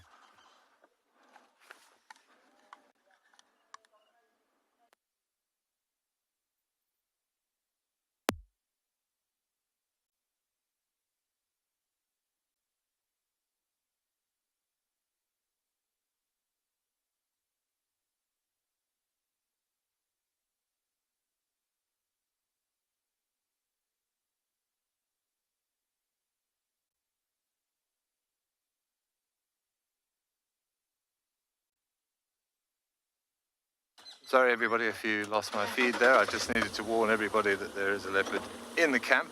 I'm going to try and make my way around to the other side. She's very relaxed around people, which is a good thing and a bad thing. But everybody's got... hopefully the message will be spread. I think let me just find out exactly what's going on here, and then I'm sure we'll be with you again shortly.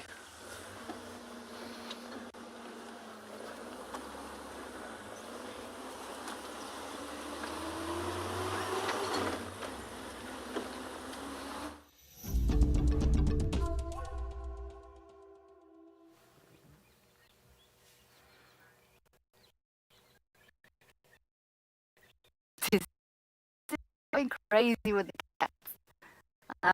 I have moved a little bit, which is a good thing. No aggression there whatsoever.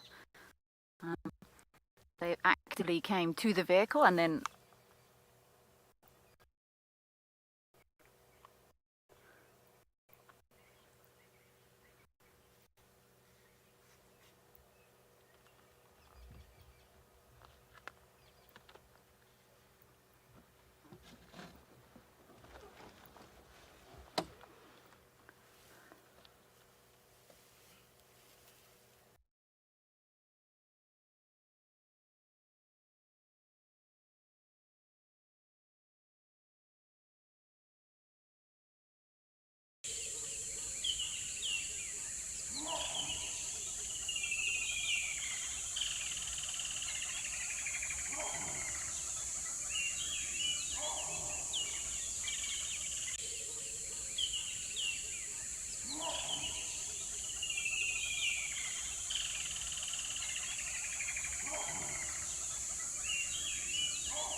Welcome back, everybody. Apologies for our little technical difficulties there. Well, it's been a bad day for those, but it happens sometimes. But to make up for it, I've still got Tulumba. She's thankfully avoided our camp. She walked into camp and then turned around and came back out again. I think obviously just with the noise of people and everything else. She's now mobile up Voyatella access, headed towards sort of the access to Galago Pan. She is scent marking from time to time as well.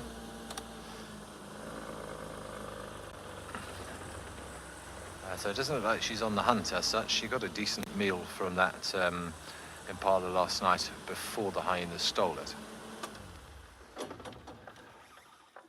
Let's see if we can get a nice view of her. So I'll try and get in front of her where I can, but it's quite thick along this road.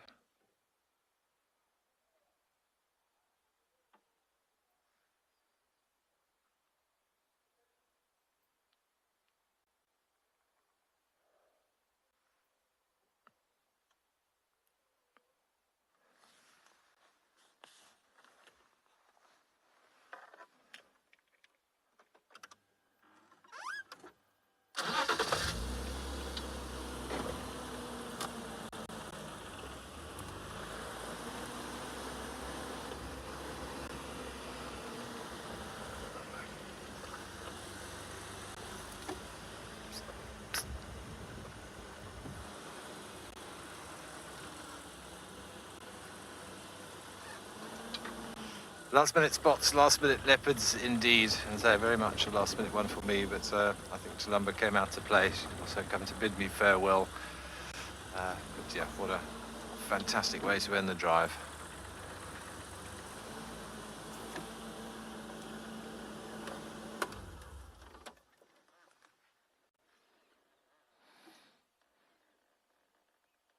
Not a sound when she walks, those soft pads.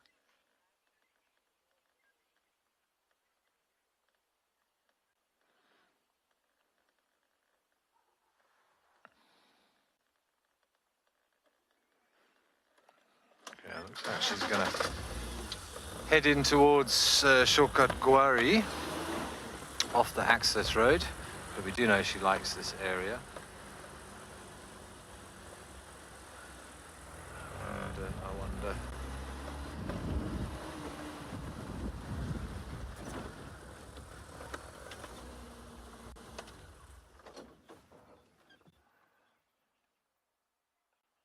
Oh, what a beautiful girl.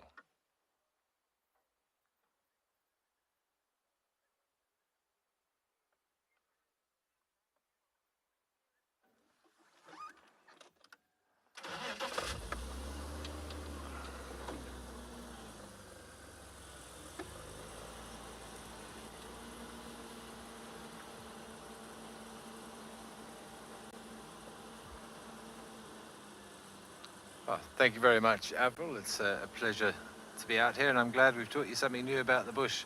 There's always something to learn. I always say that if you don't see or hear or learn something new every day in the bush, you didn't look hard enough, because there's always something else to find out. And so I've seen some very unusual behavior today with all the stuff happening at the hyena den. Yeah, just goes to show that nature doesn't follow the textbooks, and there is no substitute for just spending time out here and observing. Obviously heard something.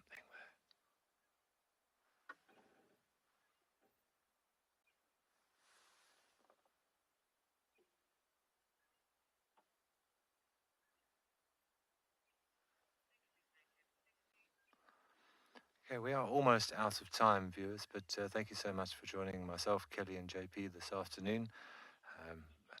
Echad and Craig, and I think Biko is out as well at Pridelands, and obviously everybody behind the scenes. We hope you've had an amazing drive. We hope you have an amazing evening. And we hope, of course, that you'll be joining us tomorrow morning for another amazing sunrise safari here at WildEarth. For the last few seconds of the show, I'm going to leave you with the views of Columba doing what she does best.